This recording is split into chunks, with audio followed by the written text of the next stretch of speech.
Alright. Now I gotta put that full screen.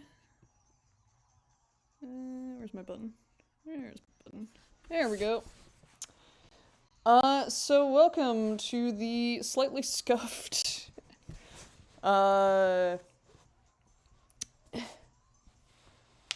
slightly scuffed attempt to try and record Switch games, or at least Pokemon.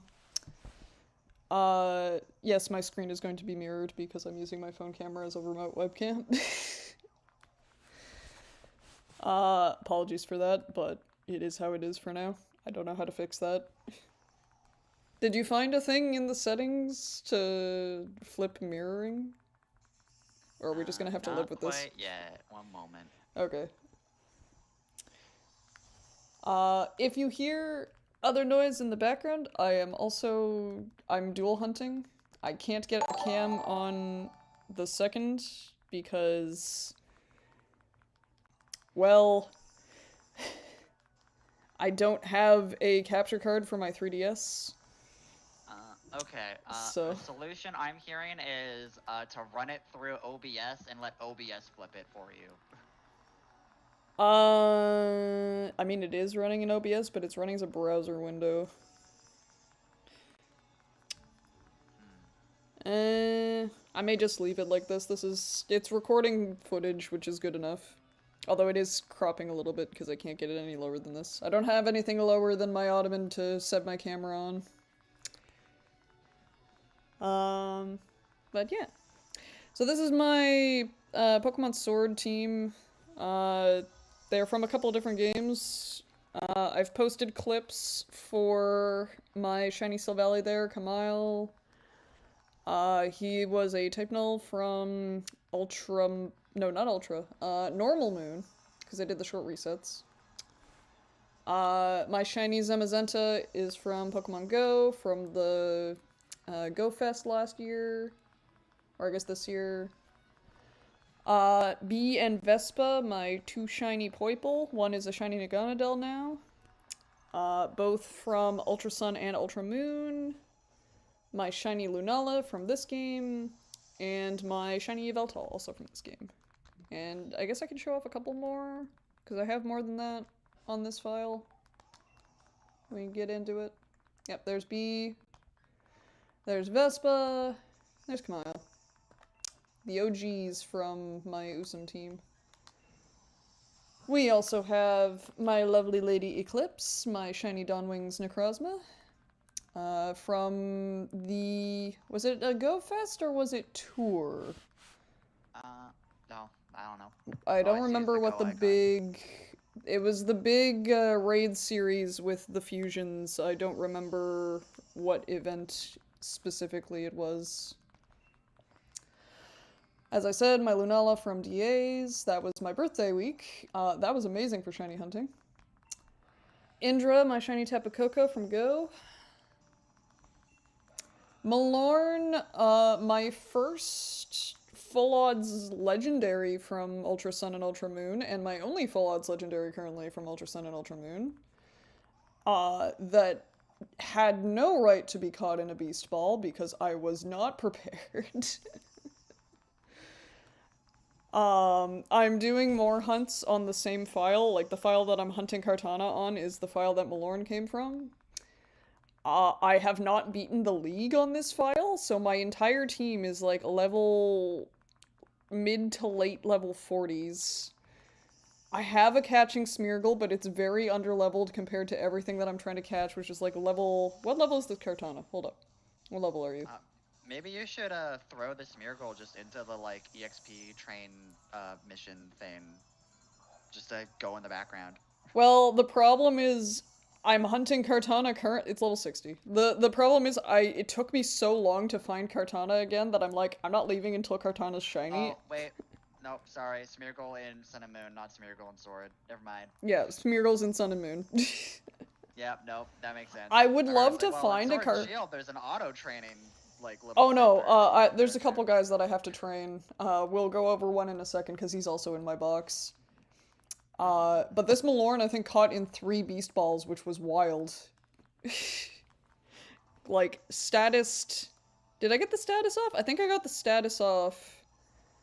And I got it to like, it was either still green or it was half.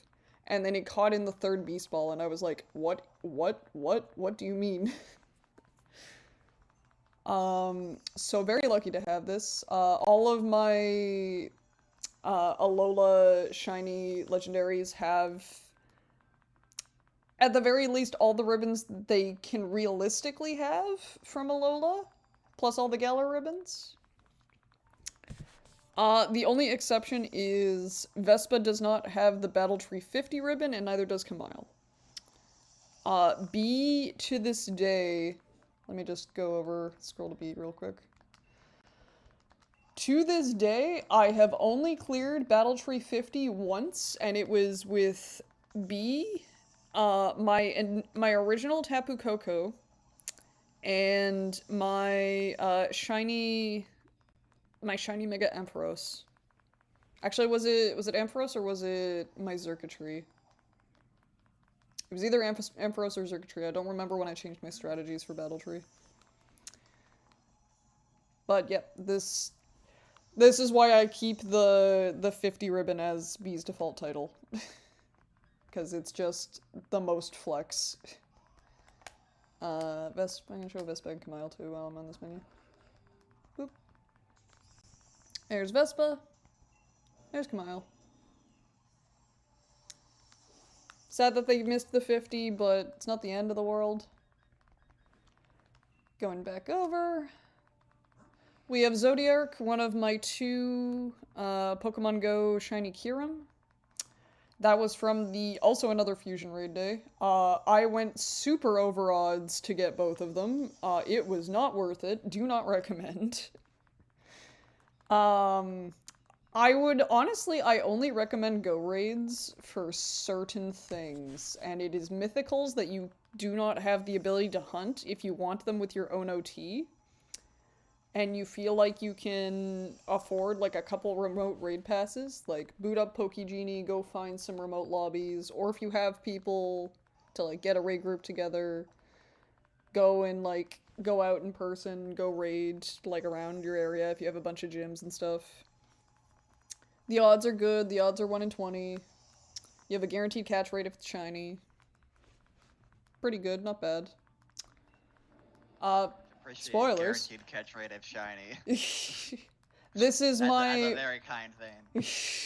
That would be, especially with like the Galarian. I still don't have a shiny Galarian bird, but the shiny Galarian birds would be such a dick move to just be like, "Hey, you found a shiny of a like obscenely rare spawn already."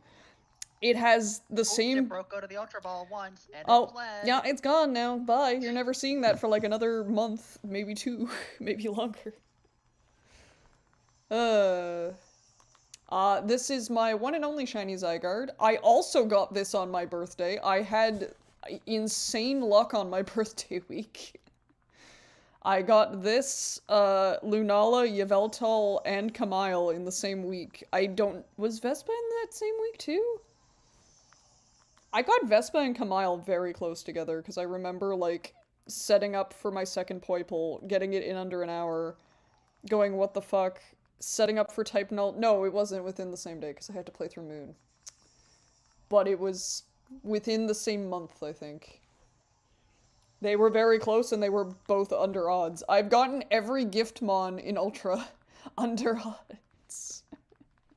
Which is great, because, like, they're cutscene resets, so they're not as fast as just going to the wormholes. But yes, I did do DAs for this. And yes, I caught it in the premiere, because I like the... It doesn't match as well as shiny Yveltal, but still nice. I like the white with the, like, mint. I don't know what a better ball would have been. It's a nice shiny coloring. Yeah. This is my favorite form of Zygarde. Like, everyone talks about 100%. I'm like, I have more appreciation for 100% after ZA. Because 50% is the original. It's the OG, and I like it better than the dog. Like, the dog... It's okay as a form, and, like, unfortunately it's more optimal in the stand... Well, I guess coil strats exist. You can play 50. It's just easier to play 10, because then you can focus sash into power construct to just sweep with 100%. And you're frailer and you take more damage, so it's easier to control when you actually enter that range. I'm very much considering sending him Malorn and my Yveltal to ZA, because then they won't be able to come back here. And I'm like, I don't have the Master Rank ribbon yet on these guys, because unfortunately they can't go to SV where I'm Master Ball tier. This is the normal Zekrom that I use with my shiny Kyurem. It is not from Swish, ignore that symbol, it's from SV. For obvious reasons, it does not display correctly because by the time Swish came out, SV did not exist, so it just treats it like I caught it from Swish. Yeah. This is my shiny Yveltal, that has lore. If you are a certain group of my friends, I will never live this down. I was soft resetting for a shiny Yveltal in Ultra Sun and Ultra Moon. I did find it, and I absolutely reset over it 3 times. All 3 times one of my friends was in the room while I was like freaking the fuck out and being annoyed at myself for not paying attention to the very obvious white color difference. I get impatient sometimes with SRs, and like, if I see a pixel of a color, I don't let myself fully process it. I changed my strat when I started hunting Xerneas. You pick a part on a Pokemon, and if that part changes color, you stop resetting, because you're gonna lose something. you give yourself a moment to go, wait a minute, Yes. Is this what I think it is? For Kartana, I let it play the little animation where its arm flaps fling out, and that gives me enough time to figure out if it's silver or gold, and then if it's not silver, yeah. I reset. But yeah, here are the ribbons. The biggest enemy to soft reset farming is muscle memory. Oh yeah, sometimes you get too efficient a process, and then you're like, wait, I have the thing that I want. No, I missed it. Yeah. This like, is Lily. If you're not efficient, it's gonna take a while. But if it's too efficient, you might skip it and like, oof. Yeah. I was about to say this was my first shiny Ultra Beast, but no, that's a lie. B was my first shiny Ultra Beast. This is my first Wormhole shiny. That is not like the standard Wormhole shinies you get just for traveling certain distance. This is the first one I reset for. She also does not have the 50, because again, I only did the 50 once. She has everything else though.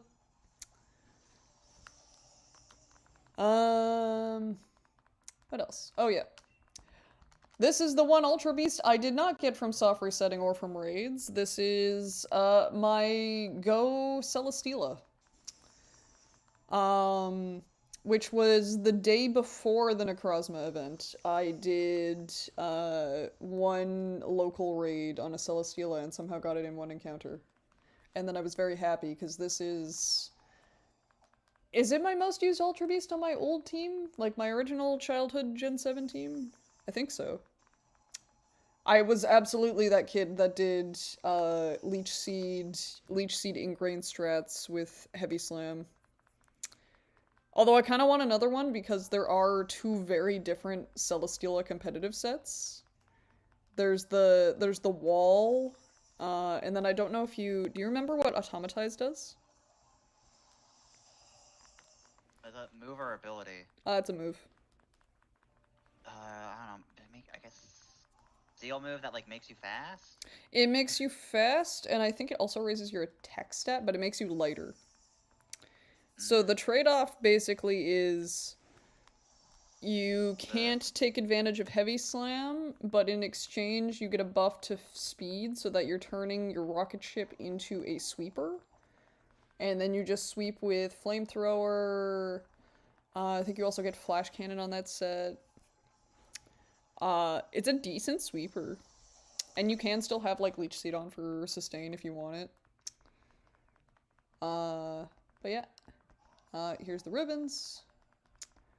And then my biggest flex that I got from the raid week that just happened the other month, and I was super stoked about this because it only took one raid. This is my shiny Genesect from Go. This is what I need to train. He's not done yet. Because I just got him in the game. What um, the? Fresh from the fossil. fresh from the fossil. Um, I live for the day that they make, like, normal Genesect available again, because we haven't had an event since... I guess there was one distribution period for it and Celebi in Gen 8. But that's, like, the only one that's been available since Gen 5? Unless I'm mistaken and it was, like, some random Gen 6 event, because Gen 6 has a lot of random mythical events. There was, like, Gen 6 had the whole, like, year of mythical Pokemon, and Yeah. I got a lot of mythicals, including a normal Genesect from that. Okay. I know Shiny So there was only was one of available those. once as an event in Japan for the original Black and White, and then never again, and only released in Go after that. This is my exception to my Go rule. For stuff like this, I will use Go because I cannot access it unless I do some intense spoofing of servers and game cards, which I But at don't that want to point, do. At that point, I'm like, you're simulating it being legit, but I don't know if it's legit enough for me. so at that point, why not use Go? Yeah, at that point, I'm like, I'm just gonna use Go because then it feels more legit. Like, it's an actual event being put out, and I'm, like, not just creating something that isn't really official. I don't know. I'm not, like, if there's people who are recreating certain things for the purposes of preservation and stuff, like keeping services alive, like, power to you. Like, if bank ever shuts down, if people, like, find a way to keep the servers online and, like, make it so that people are able to transfer all their stuff as legitimately as possible when legitimately means die, like, power to you. I just probably won't be using it because it feels a little too artificial, but that's a me thing. The other shiny that I'm glad I got this way was I have a shiny Darkrai in SV that I also got from raids. And I'm excited about it because have you seen leaks? I've seen some. I have not been looking for them. Okay, I won't elaborate. I'm just excited.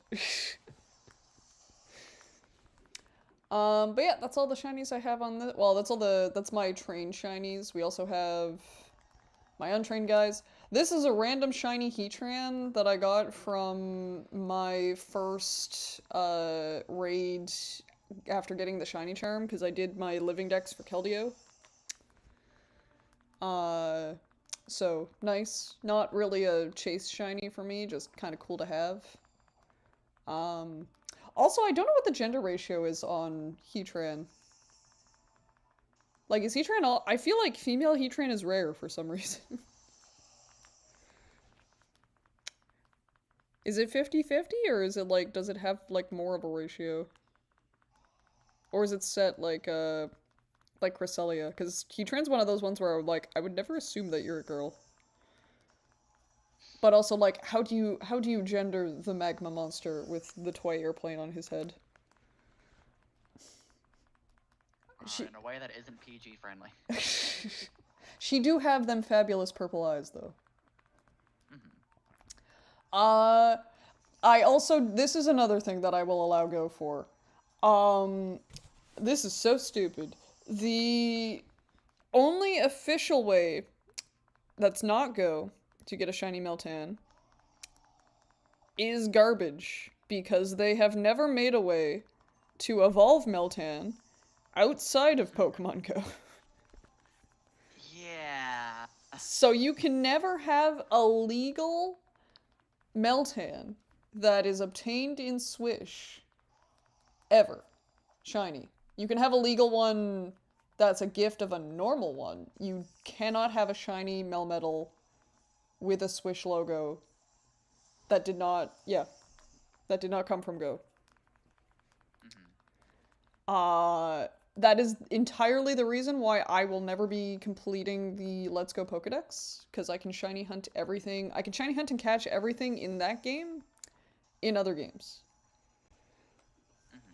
Like, the full dex for that, I'm pretty sure between BDSP and SV is completely obtainable.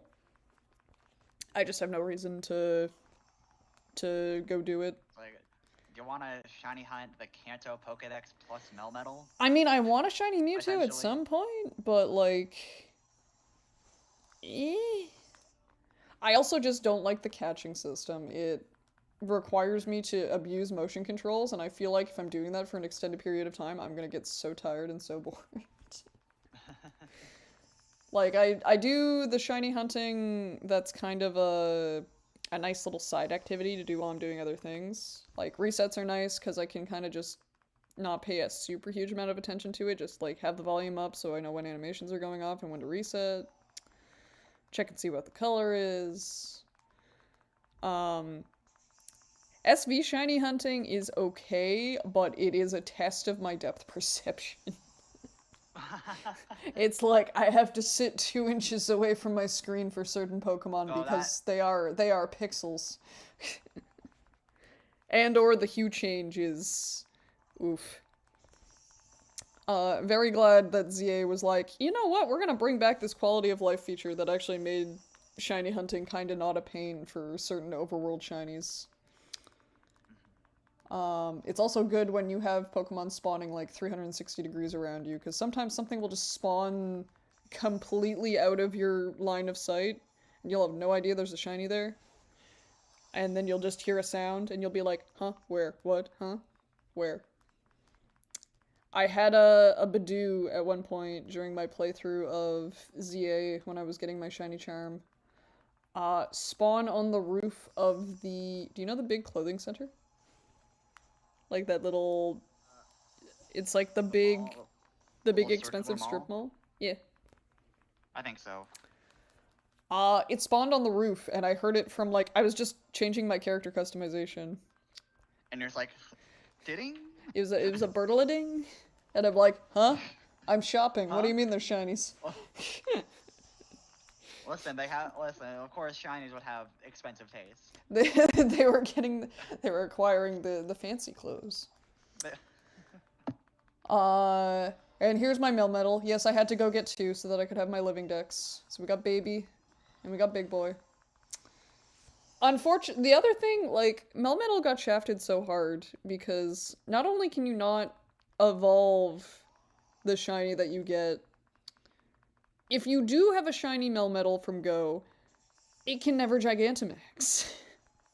Oh. So you can just never have... You can't feed it the max suit? It doesn't... It's not eligible. You can't have a Gigantamax shiny Melmetal.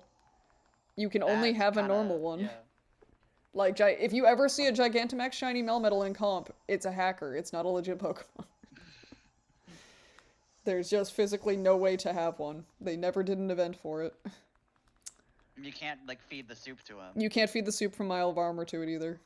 What the hell? That's the point of the soup. I know. What's the point of the soup? I know. If you can't feed it to Melmetal. I guess he released too late to be allowed into that club. Oh yeah, these are just miscellaneous guys. G-Max guys that I got from Dynamax Adventures, because I've done this a lot. Is this my... Yeah. I made a foreign language profile on my Switch. I think SV, like the week that it released. Because I wanted to shiny hunt a Dragapult. And I wanted to do it through Masuda breeding, because hunting Dreepy in the overworld is... Oh my god. So yeah, I just played through in a foreign language until I was able to get a Ditto. I found a random full odds shiny Fungus while I was doing that. So that was neat. I have a foreign Fungus, I think, in my SV file. Or yeah, it's in my SV file. But this is my Masuda Ditto. He has bred a lot of the things that I use, that I have clips of, I think from early in my shiny hunting videos. So, my Dreepy, my Rowlet, my Berserker. What else did I breed? Scorbunny. Couple other things. Yes, I bred the starters a little bit before the DLC announced that they were going to be available in the wild, and now I just hunt everything in the wild. You get bored of breeding after a while. This is my shiny Alolan Raichu from the, it's from the raid events, isn't it? Yeah, this is my Destiny Marked one. I had to have the rarest shiny Raichu. Of course. This is my beef with SV. I hate the fact that there are exclusive Pokemon to certain raid events, and that they are not permanent spawns. That is annoying. Yeah. Cool that it was obtainable. Sucks that You have to hope they bring the events back, and good luck if they. Yeah, like they're done for the most part with big SV events. For now, it's like, well, I guess unless they do the like DLC shinies, which they could, or at the very least like shiny Walking Wake and Iron Leaves. But we are in like post ZA, and I know like when Swish finished, they finished with the dogs in Eternity. No, they finished with the birds. So I guess, yeah, we do still have room, in theory. If they want to do DLC legendaries, they can. We wouldn't have this issue if they were just normally huntable, though. I will say this. You did so good in Gen 8 with making, like... Sucks that the birds are locked. They should not have been locked, because the Reggies were not locked. But, like, outside of the main three that was expected, everything was huntable. Like, you can... Of course, like, story-relevant stuff, like, fair, fine. Mildly irritating for, again, the birds. But, like, fine, you can keep Calyrex locked. That's... Sure, keep that pattern. Don't lock literally everything. I hate this so much. The only reason I play BDSP, if I'm gonna be honest, outside of Manaphy, because shiny Manaphy, the absurdity required to set up that hunt, firstly. I have 3 3DSs. I have 0 copies of Pokemon Ranger.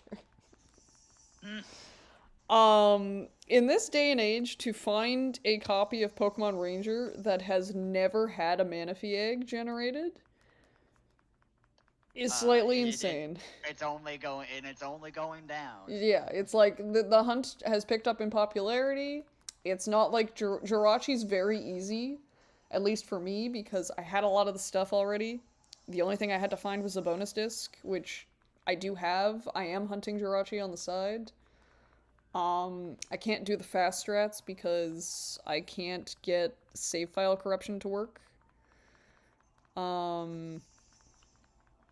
don't know why. I think it's something to do with, like, my copy of Ruby has a dead battery, and it might be messing with the save file corruption. Not sure. So my resets are, like, 8 minutes per reset, but, like, I can do it fully legitimately, and it's... If I get a shiny and someone else wants to try it, I can just loan them my bonus disc and, like, my link cables. You cannot do that with Manaphy. Manaphy is once per cartridge, and once that egg is gone, it's gone. So it's a very, very limited shiny to get. That is, like, the one scenario... Yeah, like... That is, like, the biggest example of not intended to be shiny hunted, but it can be. Yes. Deoxys Deoxys and Mew kind of fall in the same category. Deoxys I can hunt in Go, and unfortunately I didn't get a shiny when I was raiding in Go, so that's one that I'm still hunting in Go raids. No, I'm not getting 4 of them. I'm not insane. Oh, the form! If I get more than one, I will send them up. If I don't, I'm not crying, because honestly, like, my favorite form is attack, and I'm probably just gonna keep mine as attack. I find speed to be a little bit overrated. Like, yes, it's good competitively, but the design is kinda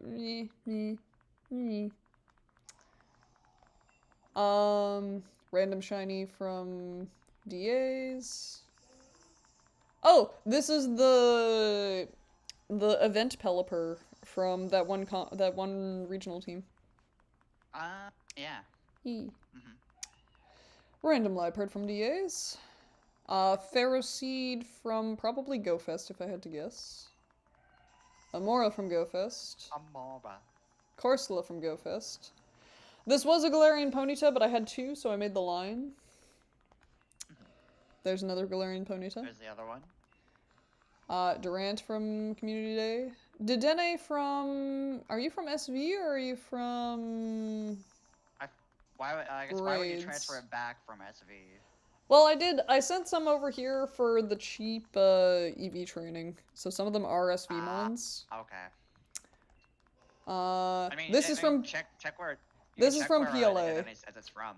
This one I know is from PLA. Yeah, if the Deadeye says it's from a route or place in yeah, this is my Sword and Shield, then it... Oh, no, that's Max Lair. Yeah, Max Lair. I knew I got one from Max Lairs, but I also have one from SV. Here he is! This is the shiny fungus that I randomly found while I was setting up my foreign ditto. I don't remember. Oh yeah, I named him Imp. He's a tiny imposter. Because the joke that everyone makes. His big brother is the Among Us.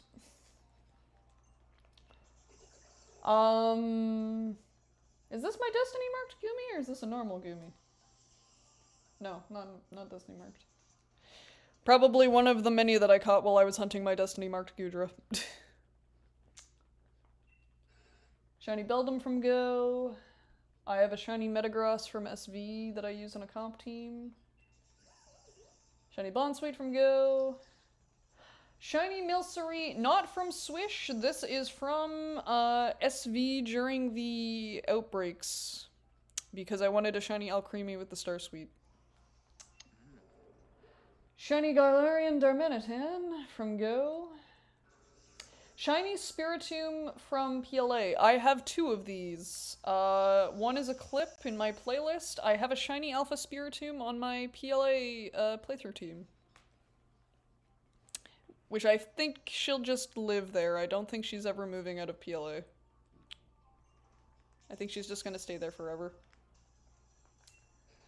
Shiny Mawile from Go. I have another one in PLZ that I just got. That's probably gonna be by Mega. Unless I get an Alpha. Because the Alpha would be kind of cool. Oh yeah. Shiny Kadabra from DAs. Shiny Welmer from DAs. This was sick. I love finding random rare spawns from, like, the DA choosable Pokemon. Like, the rental Pokemon. Yeah. Shiny Cradily was a fossil I did not have, so very appreciated. This was also kind of cool. Not a Pokemon I use that often, but neat. Shiny Barraskewda from DAs. Shiny Tangela from PLA, if I had to guess. Oh, no. I have 2 shiny Tangela. I have one from PLA and I have one from Maxler. Okay. And then back to the start of the box. The rest of my boxes are kinda... These are my normal legendaries. I played through fully the DLC on both of my files. I have Sword and Shield, so that's why I have multiple Cosmogs. I'm gonna evolve one into Cosmoem so that I can have... I'm doing the Living Dex in home for the Magirna at some point. I'm just doing all the like regional dexes leading up to it. It's kind of like a little incentive because I mean it's what is it for the end of the Galar dex? That's like 870 something. It's not the current maybe? count, but it's the. I mean, go check. Oh, I know you can't check. I'm full I don't screen. Why do I have a? You are not mine. Get out of here. No. Oh, bye-bye Groudon. Yeah, I don't like. Well, I already have one, but I have a shiny Groudon in SV, but that was not my Groudon. This is my Magirna though. This is cool, and I wish they did this for every Gen 7 Mythical. The Magirna event, if you have access to Bank, never expires. It is a permanently available QR code that you are able to scan in the postgame of Sun, Moon, Ultra Sun, and Ultra Moon. And you just get Magirna. So I have one already on my childhood save file, but I started a new save file to do Shiny Poipole and Shiny Naganadel and Shiny Type Null. So I just sent the dupe up, and that is now in my living dex. The OG event Magirna. Reggie's obviously... This is what I meant. So this is the Go event, or not the Go event, the home event Melmetal.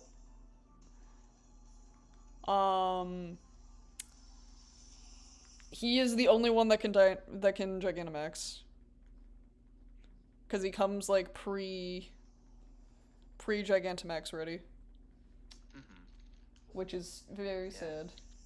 Hashtag free my boy. I know I have that one, so that's why I knew like yeah, he can Gigant.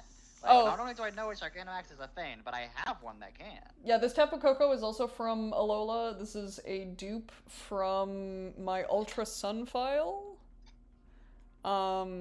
Actually, is it my Ultra Sun file or is it my Moon file? Actually, it has to be Moon. I'm not in postgame in Ultra Sun yet. Oh. My main one from Ultra Moon is being used on my comp team for Battle Tree, so it will never leave that file. So I had to go get another one. Because I don't want to catch the one in DAs in case it's shiny. I always leave all my legendaries in DAs unless they show up shiny. If I get multiples, cool. Oh, this is my... Here's my living dex. There's base game. I need to number this, because I do lose track of like where certain mons are occasionally. So I need to put like the dex numbers. Yeah. So that is the full living dex for base game and both DLCs. My Keldeo is not in this game, my Keldeo is in SV. Because he's doing... I think he's getting his Master Rank ribbon. I don't think I put him through Master Ball tier yet in the current reg for SV. Where is... There. This is from a friend of mine. And I've been trying to determine whether or not this is legit. Because I don't know. Shiny Zeraora? It's... There was an event for Shiny Zeraora. I know there was. And I'm like... I have no reason to believe it's not legit. Like, everything checks out. The stats and everything. Like, it's got the correct... The IVs make sense? Yeah. I did IV train it. Like, there's the original nature. From a lovely place. Yeah. Like, everything seems to check. It has, like, the right ribbon. It's got the classic ribbon and everything. It's also a very easy event to have access to, because all you needed at the time was a home account. Yeah. So I'm like, I could believe him having two. I keep it in its own box, because any event mon that I have not personally obtained I always flag to You make can't, you sure can't they're confirm good. for yourself. Yeah. Yeah. So he's probably not leaving this game. Um, Besides, we're getting access to another Zera Aura for ZA DLC because we have to, otherwise that Megastone makes no sense. But is that gonna be shiny huntable? Probably not, but I'll at least have it for my living decks. Yeah. Oh, okay. Oh, I'll you're just on have any to. Zero Aura. Oh. Yeah, I want any Zera Aura just to have in my home living decks. Oh. Okay, okay. I do want a shiny eventually, and hopefully they put an event out. But I'm not super miffed that it's not, if it's not legit. I just also want, I like having things with my OT. My favorite thing for this, for like B and Vespa is, yes, I know there was an event to get shiny Naganadel and shiny Poipole with or I guess no, it was a shiny Poipole. But it was like a Nintendo Power code card. But the thing with those is because they are Cherish Ball shinies, you cannot have your own OT on them. They are the OT of the event distributor. Because I didn't catch these, but the cool thing with these gift mons in Ultra Sun and Ultra Moon is they retain your OT. So it treats it like I caught this. So I can now officially say, this is mine, and this is mine. And that is why I like this save file so much, because these are probably my 3 favorite shinies outside of like a few special hunts in BDSP that I did.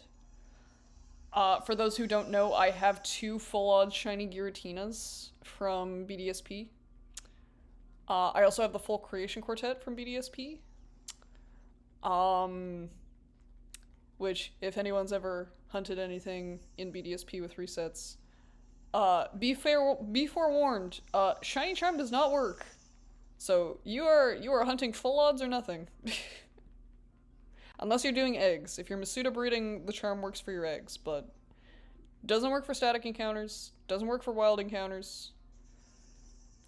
Your best odds for legendaries are always going to be full odds, and it's a slow reset unless you have Switch 2, because the menu takes like 2 minutes. But it was worth it because I have 2 shiny Giratina, and I did not need to do DAs for it. But anyway, speaking of DAs, gone over my box for long enough, I think it's time we start hunting. Oh, apparently I was already mid DA, probably for Stack Attack if I had to guess. Okay. My target for today is probably going to be Stack Attacka. We can make it a race. And see what turns shiny first. Like, if we get a shiny in DAs first, then we'll consider that a win for Swish. If we get shiny Kartana in Ultra Sun first, then it's a win for Ultra Sun. We can have like a little wager, I guess. We can have certain, like, maybe stream incentives depending on what wins. As Wild's eating a bag of chips. You did right after. Oh, shit. I'm not eating yet. I'm prepping nachos. Guess who knocks the camera? Me, I'm like, oh, I'll move the thing, because then, fuck's sake.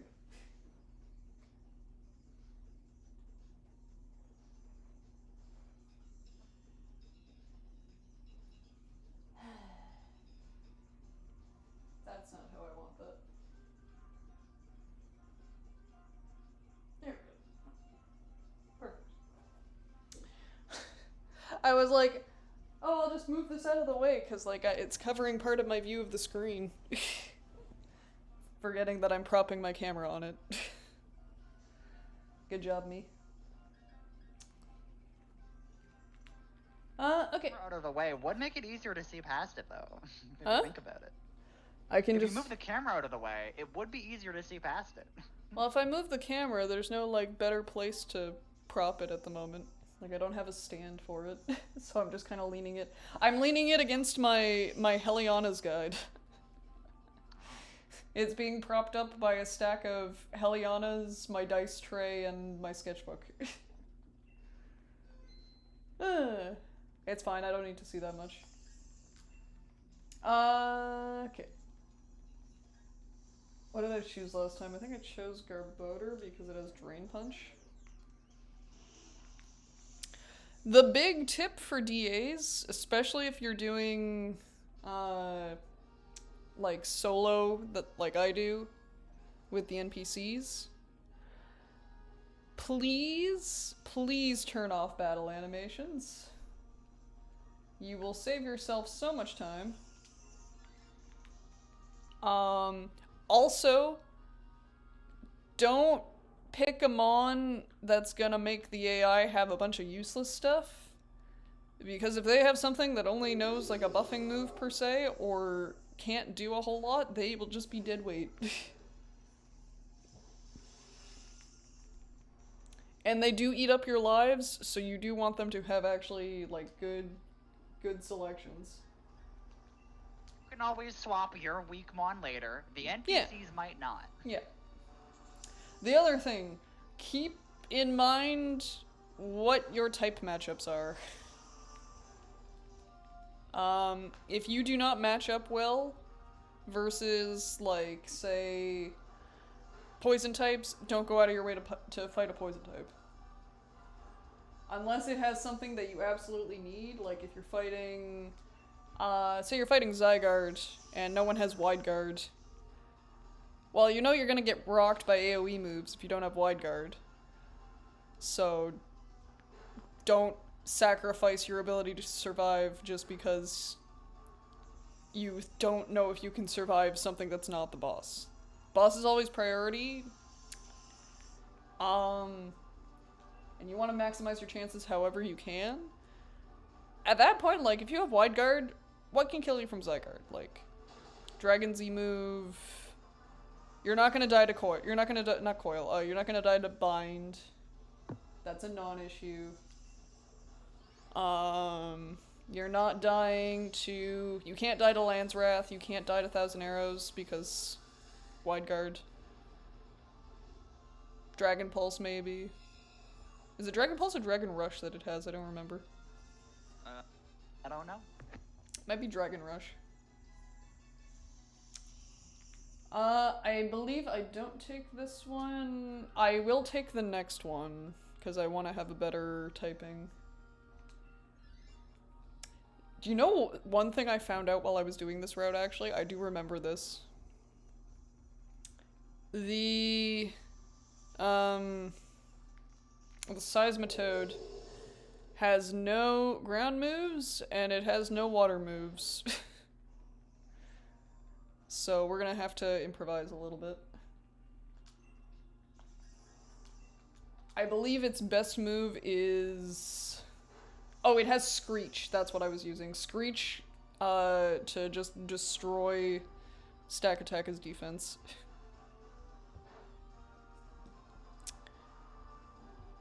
Ugh.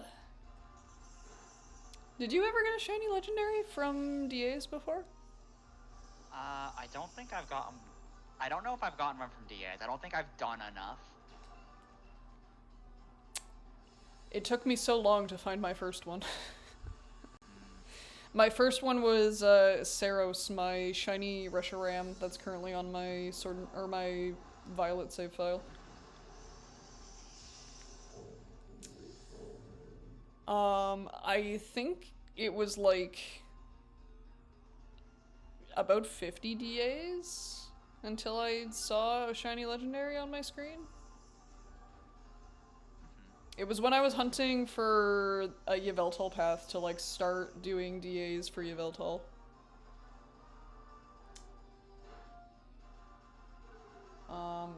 Actually, that was after my full odds Dialga. I remember that. That was like a month or two later.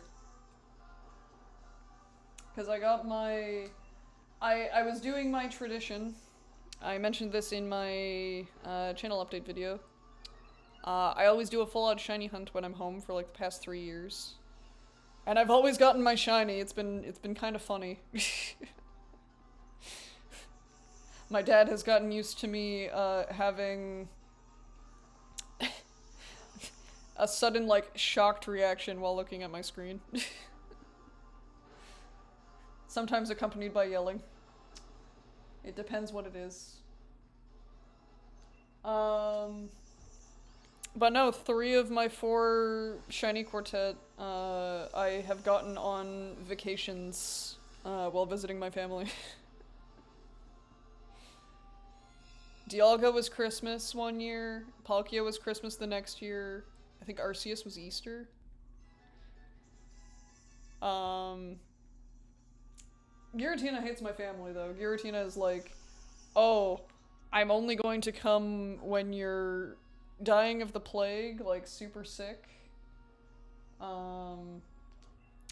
Or what was the other one? Oh, it's Pokemon Day for the other one. My first one came on like right before the Pokemon Day presents from like 2024.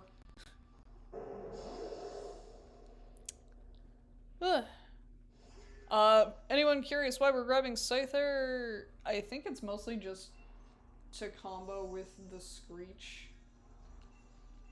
Because Screech plus any physical attacker at this point is going to be very helpful. Stakataka doesn't have... What killed Ivysaur? I wasn't paying attention.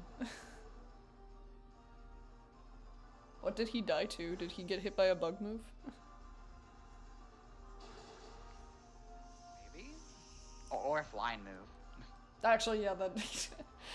Ivysaur was kind of made to suffer against a Scyther. Not the ideal matchup for that guy, unfortunately.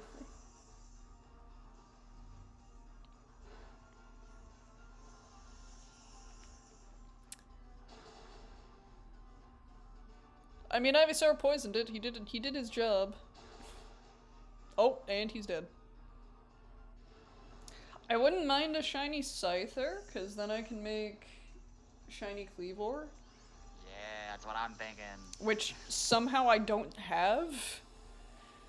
I've hunted so much in PLA and Scyther, like, has avoided me every time. Same in PLZ, like, I have not found a shiny Scyther in any game.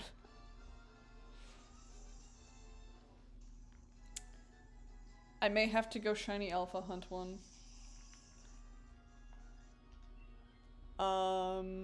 There's a couple things that I'm like, is it more convenient to shiny hunt them in PLA? Is it more convenient to shiny hunt them in PLZ? I don't know. Like, of course certain alphas aren't available in PLA and are only, like, exclusive to PLZ. One of my favorite shiny alphas that I ever found is my Shelfa Hisuian Zoroa, which is now a Zoroark. I didn't like Hisuian Zoroark when it first came out. Like, I think it's the PLA textures. I didn't appreciate it that much. But then when, like, SV had all the Pokemon model updates, I was like, okay, I can kind of see the vision now. Like, I see it. He looks cool, I like him. So I made Kid a Zoroark, and they ran my mono ghost team for a while, and yep, there you go. That's why we use Screech. Look at how much damage he's taking.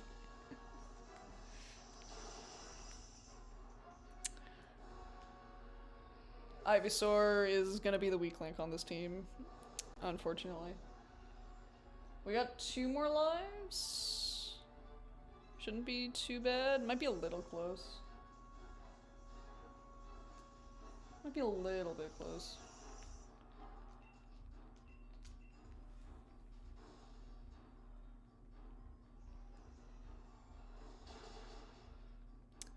One more decent hit, and then it's good.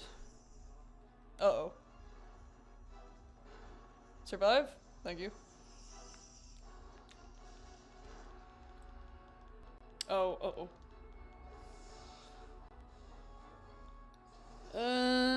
We should be okay, because we're all faster than it.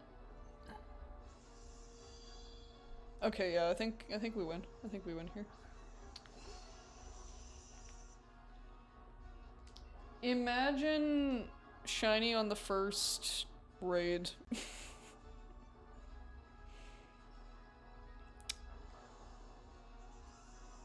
I do have charm, so this is 1 in 100, as opposed to 1 in 300. So we could get lucky. And of course, going for the luxury because it's a golden brick house with black eyes. Tell me a ball that fits better as I guess maybe level ball, but I don't have level balls at the moment.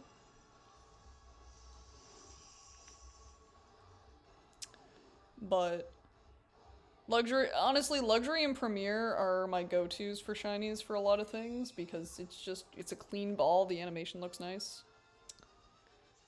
I have certain Pokemon that I will always catch in the same ball. My shiny Giratinas. Can't go wrong with premier. Yeah. My shiny Giratinas are always going to be in either Beast Balls or Net Balls. The Goomy always going to be in Heal Ball. Not shiny. Okay. We go again.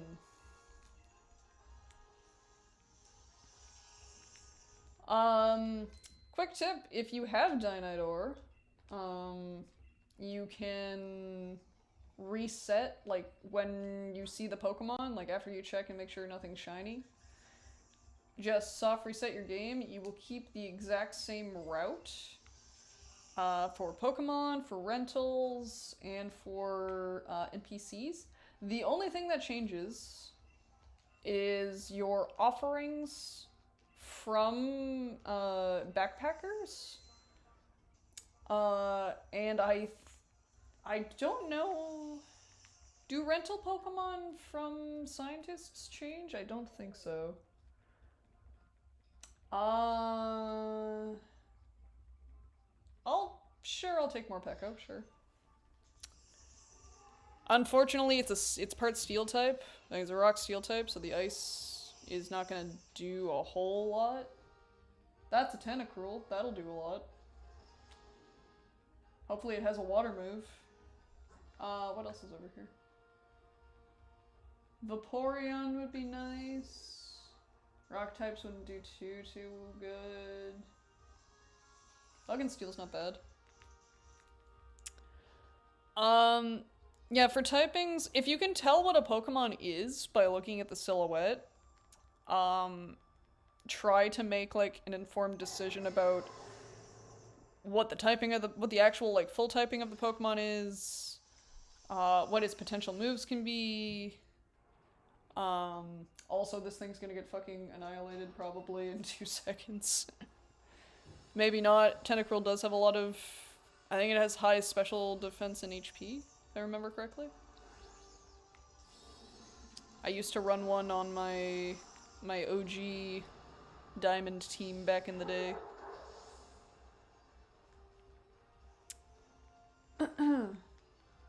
That team is... I need to go revisit my, like, original file.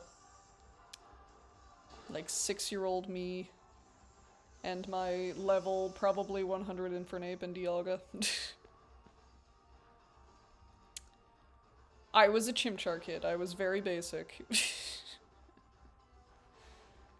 I have acquired more respect for Turtwig in recent years because, like, Torterra getting EQ through level up is always nice. It gets Woodhammer.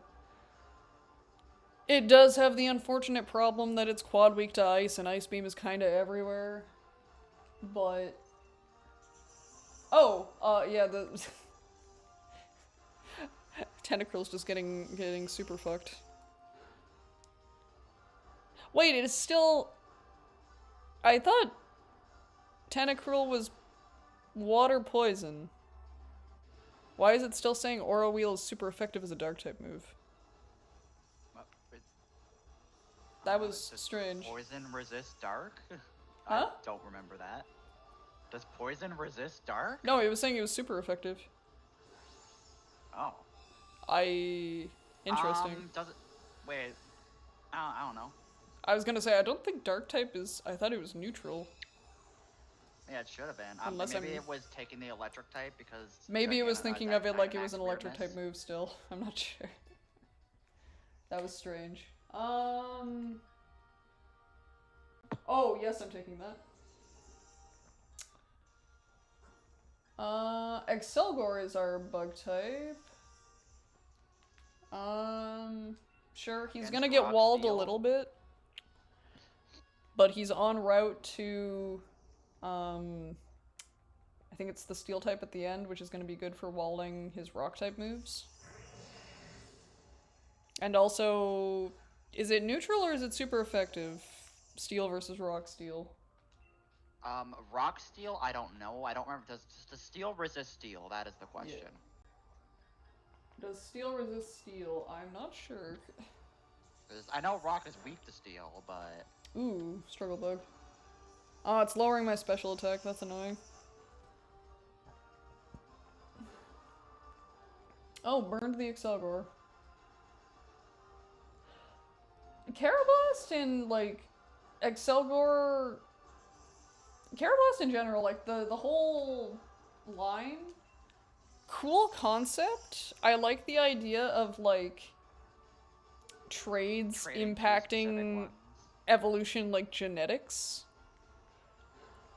Like, it reminds me of the, what is it, the fossils? Like, the Galar fossils? Ah. Like, it's horrifying to think about, because it's like, does that mean that Pokemon's, like, molecules are being disassembled and reassembled, like, in canon every time they're traded to another trainer? I don't know. I think like it's supposed to just be like it's like they have a symbiotic relationship where they swap their like gear to Maybe. evolve. Like it's specific to them. Excavalier, underrated Mon. Also, unfortunately, a victim of the I have a quad weakness club. Yeah. There's a lot Quad of those that are weakness like... and probably not enough to make up for it. Yeah. Oh, that's a Lairon. Also quad weakness to fire. Yeah. Quad weakness to one of the most common types for like flamethrower and stuff. It's unfortunate.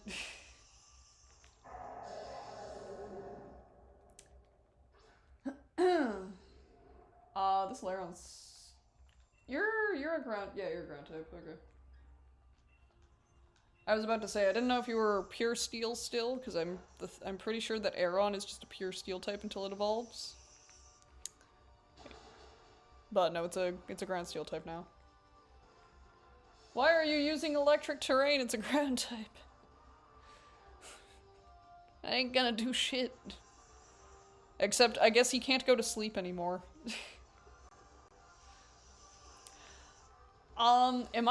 Is it an unpopular take for me to have not known what a lot of the terrains did?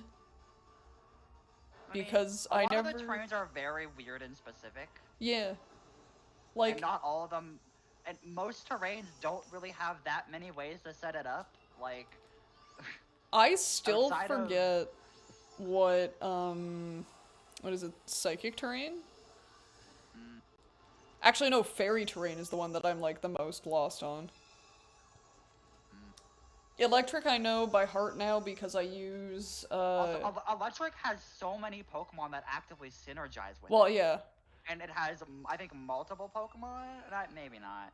It has there's Pincurchin. at least 2 Pokemon. It has Pincurchin and Tapu Koko and also Miraidon. Yeah. Like... Expert Belt would be amazing. Usually what I do here is, like, you want an item that's gonna guaranteed either give you more chances of survivability or boost your damage. More damage. Yeah. Some of the items in here, I'm like, it's not competitive. Like, there's no use for this in a non-competitive sense. Yeah. Like, blunder policy, I can't predict my misses. Like, it's not worth it. And ideally, you just don't miss. Well, yeah, just don't miss. I want more damage for when I hit, ideally. Who put up the rain? God bless you. Goated at NPC. Oh, and we burned it. Oh my goodness. Oh my goodness, the NPCs. They are setting me the hell up. I love you. They set up the rain and lowered his special defense. Oh, good crit. Oh, I'm gonna miss, yep. Oh, see, Oh, then that you would have should take killed! Wonderful. That would have killed! No. Aw, if I had hit my hydro pump, we would have won in 2 turns. Oh, sandstorm. Aw, you got rid of my rain. I'm amazed that Senta Scorch lived as long as it did. It has been up against kind of shitty type matchups. I'm surprised he's only dying now. Yeah, that's not gonna do anything. On the plus side, I'm ignoring his defense drop. Because I'm a special attacker. I can't Dynamax still. Okay. He's probably dead. I need to hit. He gave me the rain back. Thank you, NPC. There we go. He's dead. Yo, NPCs using helpful debuffs? What is this? What have you done to my SWSH AI? Why do they make sense now?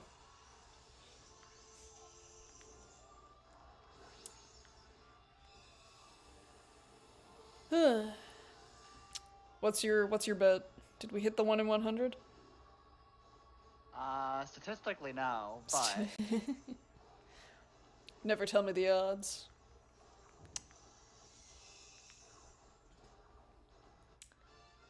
I want the golden bricks that I may or may not use in competitive. I actually don't know how to use Stack Attacker. That is not shiny. That is not shiny. That is not shiny. And that is also not shiny.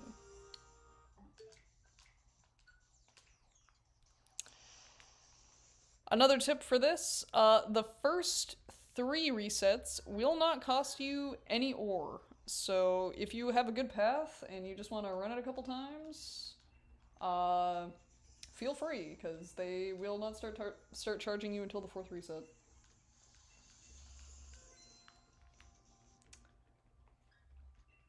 There we go again. If you want to keep your RNG the same, or at least have about the same odds that you have every run, pick the same Pokemon and swap in the same places. Because that way, like, you can predict kind of the game's RNG. Or have a better chance of the same or a similar outcome. Ugh. But yeah, this is what Dynamaxing is like. Well, not what Dynamaxing is like, this is what Dynamax adventures are like. Ugh.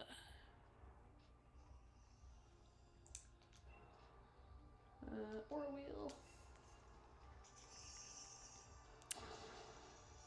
What is your favorite Switch Pokemon game, Wild?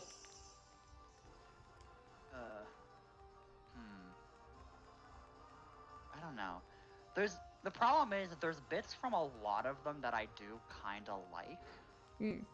Like Sword and Shield, I think has had the best raid system and statement. Oh yeah.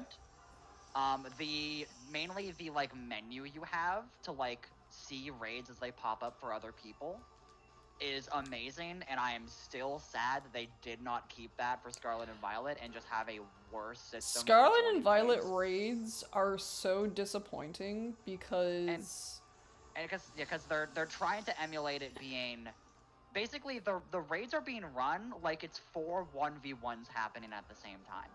I'm 100% convinced it was a trial for how the Battle Royale system works in ZA. Like, they had an idea in mind for what they wanted, but they couldn't get it to work with like turn-based menuing. They wanted it to be more akin to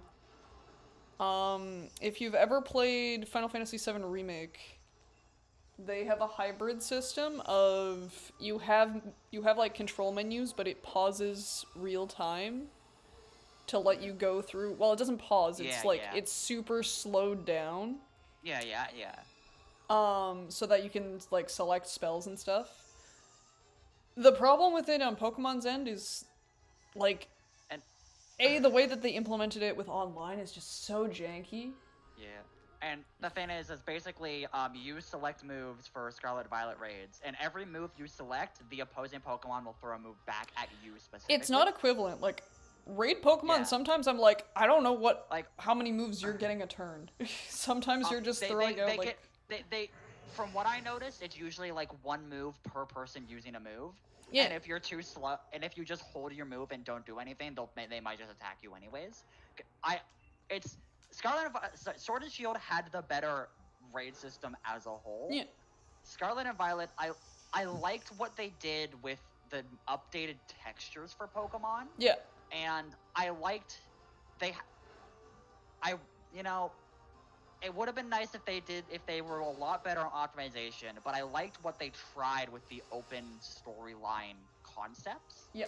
Like, people have been asking for doing gyms in Wrong Orders for a while, or like being able to like choose what order you do gyms, and they did kind of give that, even if people then said, oh, but it keeps the levels. Well, then you can go do the hardest gym first if you really want to.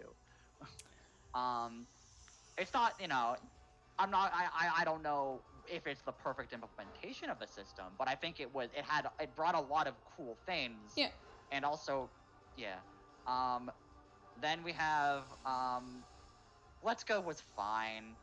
Let's Go on BDSP I think should have been like $40 max. Oh, BDSP, I have a weird relationship with BDSP because it's like, it is the best game for shiny hunting Gen 4. Outside of the 3DS games, like, it's the... I think with it being basically a Gen 4 remake, I'm pretty sure back on the DS era, games were not like they were like slightly cheaper than console games. Yep, they were. And so now we have a remake of the game that was slightly cheaper than a console game being sold at full console price of the modern era. There's some games where, like, them being sold at full retail, even though they're kind of like a remake of an already existing game, is permissible. It's like but I think BDSP, I think Diamond and Pearl are great enough games that just a remake of Diamond and Pearl 1-to-1 would be, worth buying, not at that price tag. I think it should have been like $40. There are also things like, I would say it would be justified if they gave it the like the Heart Gold Soul Silver approach. You take everything that was introduced in like updated games or like updated generation mechanics, keep everything from like the old games, update it to the new standard, and then you can sell it for full price, because technically it's an entirely different experience now. Ignoring the fact that, hey, it didn't have any of the platinum stuff. It also was just a remake. It didn't add that much onto the base games. I'm happy that they paid homage to Distortion World in Romanus Park. It's incredibly stupid that that's the way that you get Grisius Orb, though, because that's so late. That's after you catch literally everything else in Romanus Park. Like, that's the latest I think you ever get Grisius Orb. At that point, that's not even post-game. That's post-game. My same comment, like, Let's Go is a very different game. I think it may not be for everyone, but it kind of breaks formulas in a way that kind of makes up for the fact that it's another Gen 1 clone. Yeah. But I would kind of agree that similar to BDSP, I think it should not be full Pokemon price for their game. That one I'm like... Let's Like, go. it was a solid game. It's a good game. It's not for me for the reasons that I've already said. Yeah. Like, especially for shiny Yeah. hunting, that's just not an enjoyable way for me to shiny hunt personally. Um, it is very funny that you can just random encounter shiny birds, like on a random ass route. Like, I think Let's Go was the start of like games being kind of crazy for shiny hunting by Yes. random encounters. Technically there's things in other gens that are also very insane for shiny odds. Yeah. But Gen like, that was Gen like 4, hey, you could just it was the start of, I guess it was one of the first, I guess it was the first like Pokemon in the open like oh my god. area. What did he hit us with? He killed 2 people immediately. Because like it came, because like Let's Go came up before Sword and Shield, I believe. Yeah. So like it was the It was the first Pokemon are, It was the first are walking Pokemon around Switch game. randomly, and any of them can just suddenly be shiny, even the ones you're not hunting. Yeah. And that was neat. I'm glad that, you know, there was a good trend they kept on going. Yeah. And then the Legends games, I think the Legends games nice. have gotta be like probably the top 2, I think. Like, they're really, the gameplay is very nice and kind of fresh. They've innovated in a lot of ways, some of which that actually changed mainline Pokemon for the better. Their stories are are very nice. Yeah. Pay homage to the games that they were based off of. I treat as well PLA as kind of just being very nice. PLA is the Gen 4 remake I kind of wanted because like yeah. Like PLA is essentially the Gen 4 remake. Like yeah. It pays homage to so many different things with the lore of the creation also trio. having new content, new Pokemon forms. Yeah. And like a whole new storyline to go down. Yeah, and Legends ZA is very similar. In terms of, it's basically the Gen 6 remake. Yeah. Rip Gen 5. Hope you get something soon. Hope you get something. I mean, I'm kind of worried with what they do, because like so many people are like, oh, they're gonna make Black White 3, and I'm like, I don't want them to make Black White 3. But what if they just make like a remake of a Black 1, White 1? If they did a remake and they did it like properly, like go back to the old way the bad ending is they do what they did for BDSP, but for Black 1, White 1. I will forgive them if they remove different. the shiny locks on Reshiram and Zekrom, because then I can at least hunt them in their native title. It's so weird, like Gen 5 started the shiny locking of the main legendaries. But Kyurem is a main legendary and wasn't shiny locked. Like he's the original dragon, but he's huntable in both Black White and Black White 2. Like him being a Storymon in Black White 2 did not make him shiny locked. I could understand if he was shiny huntable in Black White 1, but then when he was made like no, he's fully huntable in all Gen 5 titles. Damn. He is the only mascot legendary to be fully huntable in his own generation. Outside of Gen 4 and prior. Yeah, I don't. That's for between Legends Arceus and Legends ZA.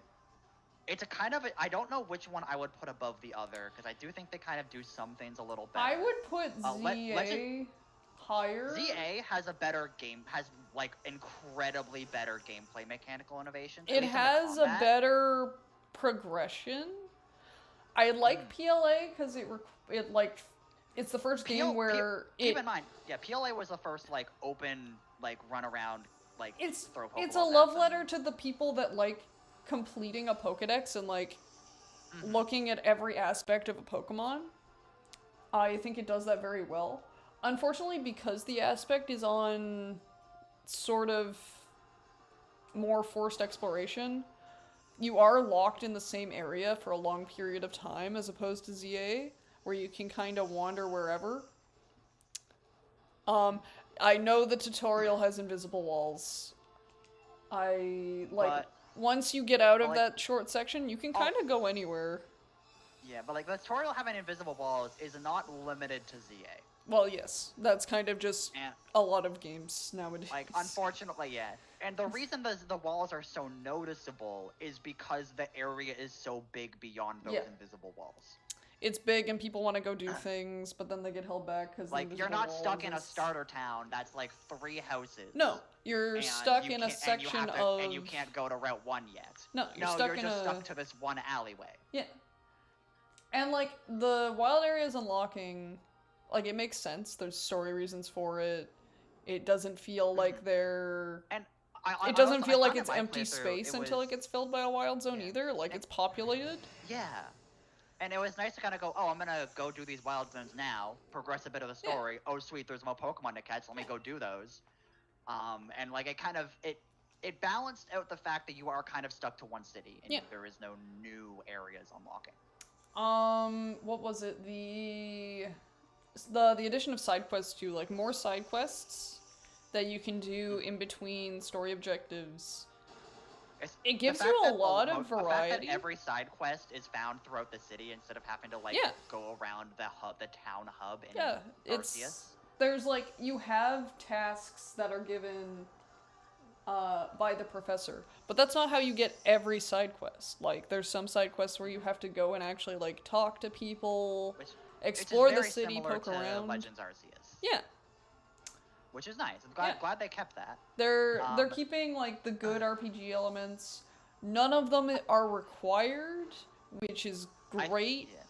I hate my favorite JRPG outside of Final Fantasy is Xenoblade Chronicles 2. Had a feeling. But I cannot get myself through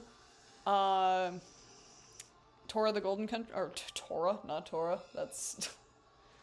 What is the name of the province? I wouldn't know. What is the place that Jin's from? Shit. The Golden Country, whatever the name of it is. I forget off the top of my head, it's been a while. I cannot get through it because the community system is so annoying. And I have a similar problem with... I love the concept of Xenoblade X because Armored Core got me into, like, mech games. So I'm like, as a concept, I would love to play this. However, I do know that basically all of the story has required side quest content. And I'm just like, that is not a good thing for your JRPG to have. Like, your JRPG...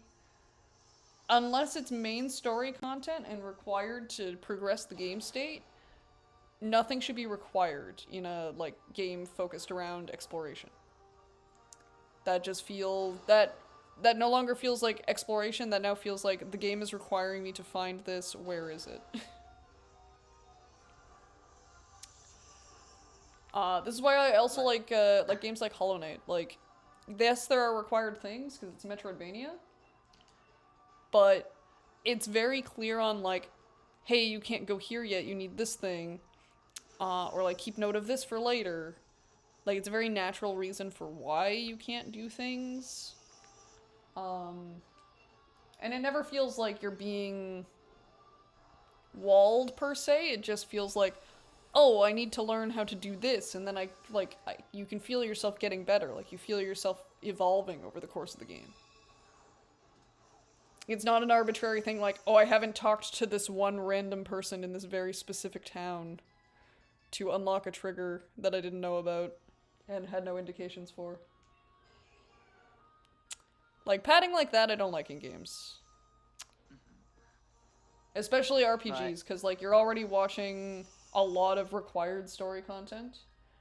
And don't get me wrong, like, RPGs... Some of my favorite RPGs have amazing stories. I love Persona 5.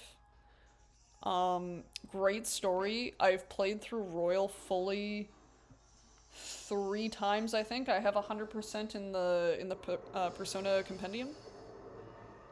Nice. I'm working on all achievements eventually. I took a break because I played it way too much.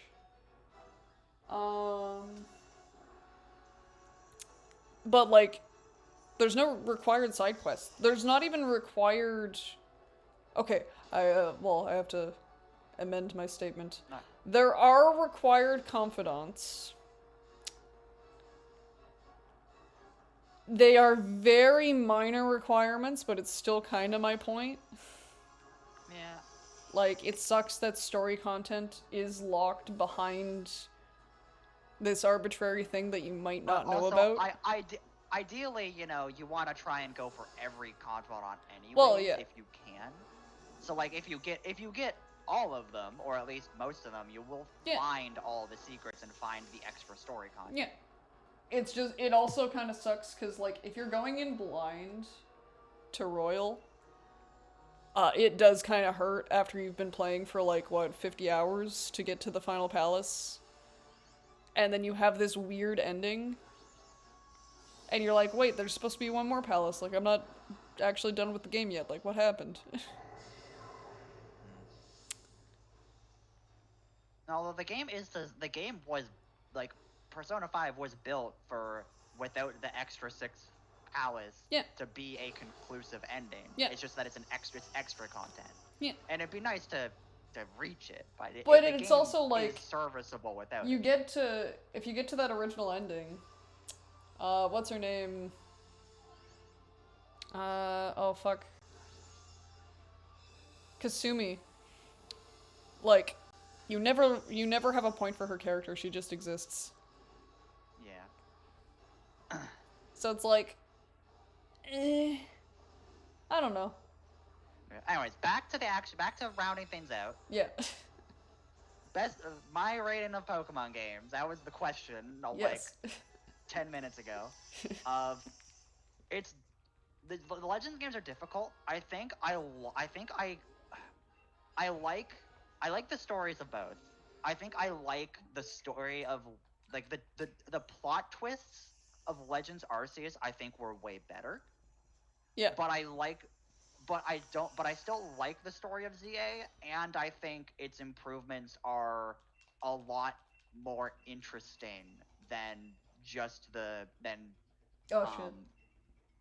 than what Arceus did. Granted, you know, that game was the start of one of the best shifts in Pokemon's general overworld. Alright, B, I need you to go beat up a raid den, because I was stupid and accidentally, spent too much ore.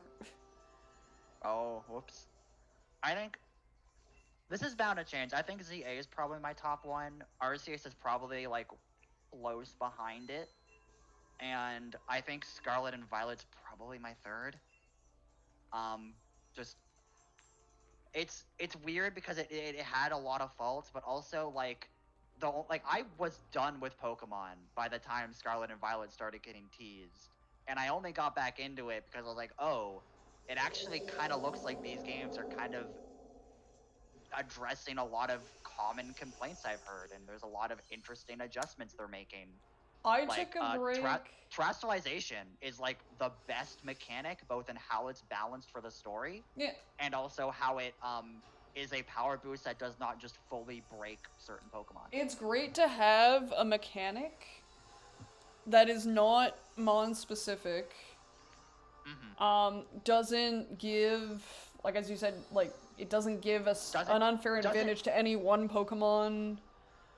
There's strategies to play around it. Gets a power boost. You can play strategically on, like, any mon terrestrializing. Do some benefit from specific things more than others. And the biggest thing that I like that that Mega Evolution should have done in X and Y, and that they're kind of doing something similar in ZA, is that once you use it, you cannot use it again until you hit a Pokemon Center. So it's not just, oh, I Mega Evolve every fight on Victory Road. Until the very, like, end. Until post-game. No. Until, like, post-game of DLC. Yeah. Which at that point, you are done with the story. Yeah. So you don't have the, oh, I Mega Evolve every fight on Victory Road thing. Yeah. Granted, you know... You can still choose it by flying to Pokemon Centers, but it's a little bit... But at that point, you're just yeah. You can, at that point you're just going back and forth, and that's fine. But the bigger cheese is that, in Scarlet Violet, a lot of trainers became optional. You don't actually have to fight that many. Yep. That's probably something that, kind of means that the change of terrestrialization, not every fight, is less noticeable. Um, and in a similar vein, I'm very intrigued by the change they made for Mega Evolution in ZA, where you build up a meter and then Mega, That's or nice. or alternatively, you can use your Mega Meter to empower moves, Yeah. even on Pokemon that can't Mega. So your Mega Meter is useful for everyone, and also if you use it, you will be out of it for a little bit of time. They're also playing around with it more in the DLC. Like, I don't know if you saw for Mega Lucario Z. Oh yes, the Z forms are Yeah. gonna be affect the meter differently. Okay, They're gonna drain faster but hit harder. Yeah. Yeah. Which that's neat. Yeah. You couldn't do something like that with how Mega Evolutions first came out. Oh, that's... Uh, I forgot that's the bike button. That is still the bike button. What is my map? I'm lazy, I want to fast travel. There we go. Alright, now that I have shards again. I gotta remember, like, to keep count of how many resets I do. Because I don't have that many, crystals. yeah. There you go, take my crystals. I'm gonna go back to Stack Attacker.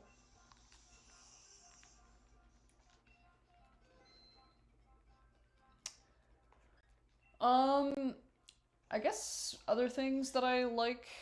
I personally don't like the rank system for ZA. The battle system itself is cool. The rank system being a 4v4 is just... Yeah. Mm, It's not for me. Yeah, I haven't touched that yet, but I absolutely can like, yeah, I don't know. That's an incredibly different. I have friends that like it. I will do it for the stones and for the bottle caps, but once I hit my rank requirement, like I'm done. I don't play like a lot of extra matches like I do in SV to kind of build teams. One thing I do like about the competitive in this game, or at least like the way that Pokemon have been rebalanced in this game, is one of my favorite megas is Mega Absol for design. Yeah. And like normally no abilities. Yeah, no ability, but also like speed doesn't matter as much. So you have a lot more freedom in how you can build something and what something can do. Also, moves are different because it's based on animations. And now it's based on animation, so like moves that are like high, like rather than being base power versus accuracy, now it's base power versus like I guess accuracy of the actual animation and wind up time versus end lag. Yeah. One of my favorite things that I've seen is there's a short that I've watched about a Mega Absol in competitive, and it's built as a special attacker. And my first thought was like, you build special Absol? What? And then I thought about it more and I'm like, I guess like you're Mega, so you can't have Choice Band. You have to use your Mega Stone.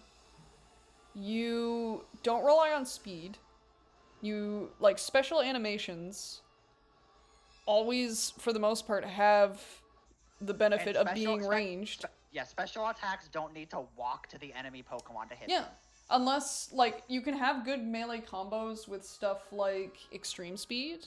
Like, if you're running a melee Dragonite, Extreme Speed's really good.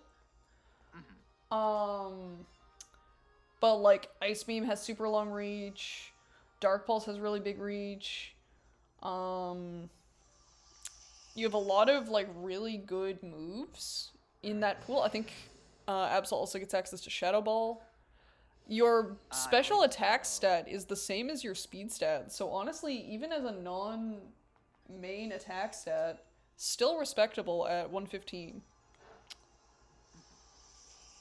So you can just build like that and have a decently meta Pokemon. Like, it's nice that they're giving other, usually non-meta Pokemon a chance to kind of shine in the meta.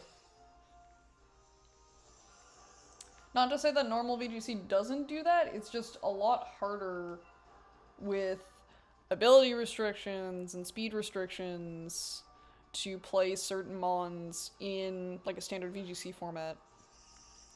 Because if you're slower than anything in VGC, you're getting hit. And if you can't take hits, then you're just dead. So you have a Pokemon that's going to die, wasting a slot. And then you have to pivot around that, play around your deaths. And then you can lose momentum and just lose that way.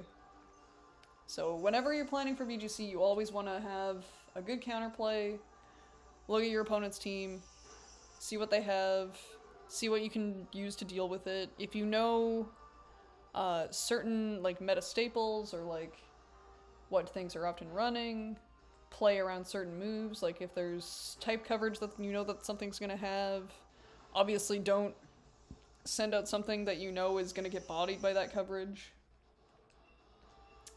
You can take risks, like you can have something that's hit super effective by something it might have if you know that you're gonna like outspeed or have a way to mitigate. Terra is a fantastic way to bait moves because you can just pivot into an immunity. There's a lot of people that run Terra normal to avoid like Calyrex or Fluttermane. Yeah, it allows an interesting part of the meta to evolve where if certain things are way too common, there's gonna be Terra counters. Yeah. And you don't need to switch your entire Pokemon to do that. You don't need to run a completely different Pokemon just to deal with, oh, they might have that. You can just like respec and be like, and it's not that expensive either. It's like 50 Terra Shards nowadays is really simple to get. You just grind a few raids or you run around in the terrarium. Yeah. My favorite off-meta pick that I've run on a team was a Terra Water Hisuian Gudra. Yeah. Like, there's risks to terraing, there's risks to not terraing. You keep the steel type for a little bit in case they have, like, Glamora leads are common for toxic spikes. You have other things that have toxic. Toxapex is big in the DLC meta, because of also liquidation. Pecharunt currently is in the mythical regulation set. So if you have a steel type, like, Gudra's good for it. I run my shiny Zacian from Go. I swap it around. I've done a little bit of Swish comp, but Swish comp is kind of dead. I do Galar Fight Nights with the Ribbon Master Discord group. Nice.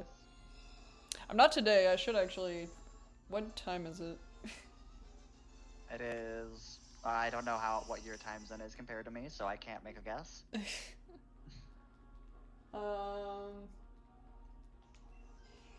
Because I think Galar Fight Night starts at 3, and then block 2 is 7. I won't be able to make block 2. I have things to do this evening.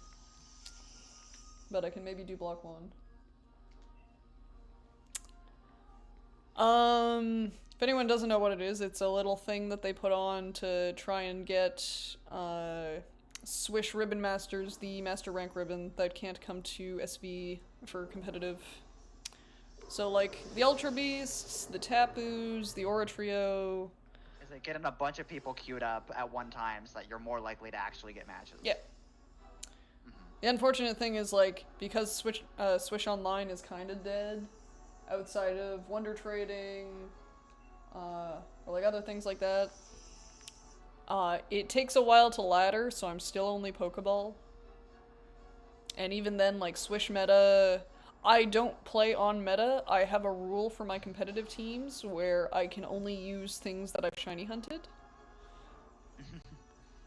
This is a self-imposed rule by myself so that I'm not just playing into the trap of a lot of VGC players where it's like, oh, I didn't realize I had Dynamax. Oops. Oh. Um, a lot of people will just be like, oh, this is the most meta viable Pokemon from the DLC. I'm looking at you, Urshifu. I'm looking at you. You're fucking everywhere still in SV.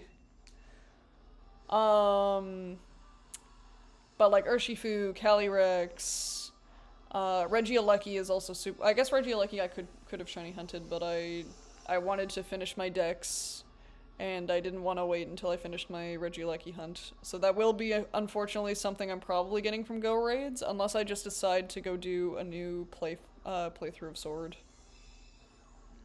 Just make like an alt account for myself on my Switch profile, and then do another playthrough of either Sword or Shield. Go catch the Reggies. Actually, I'd have to do another 2 playthroughs because you can only catch one per save file. I forgot about that. Split Decision Ruins is one of those things where I'm like, I understand why you did this, but it's annoying that you did this. I mean, I guess it's nice that, like, it's not version locked, it's you choose one. Yeah. That's that kind of like, nice. if it wasn't choose one, it would be version locked. Because I will say, I like Shiny Regieleki. I cannot tell the difference between Shiny Regidrago and normal Regidrago. Like, I actually can't. Okay.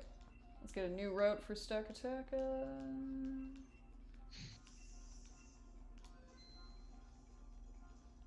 I wish I could put a reset counter.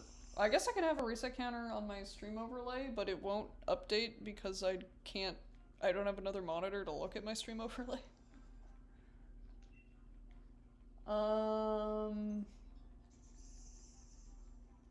I guess the Kangaskhan is the best matchup because it's got Dig. We're on DA number 6? 6, 7?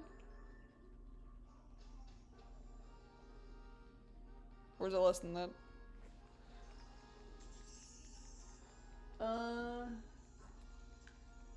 Fire will suck. Ooh, that's a Kingler.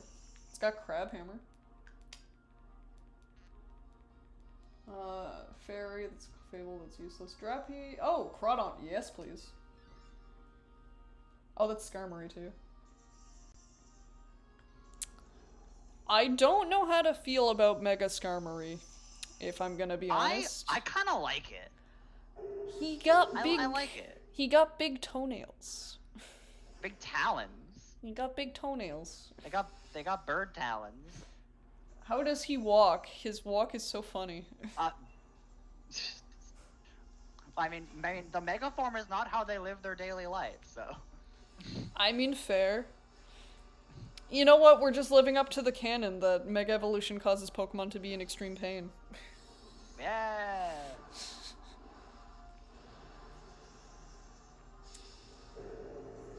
Big baby. The big baby gives a wave.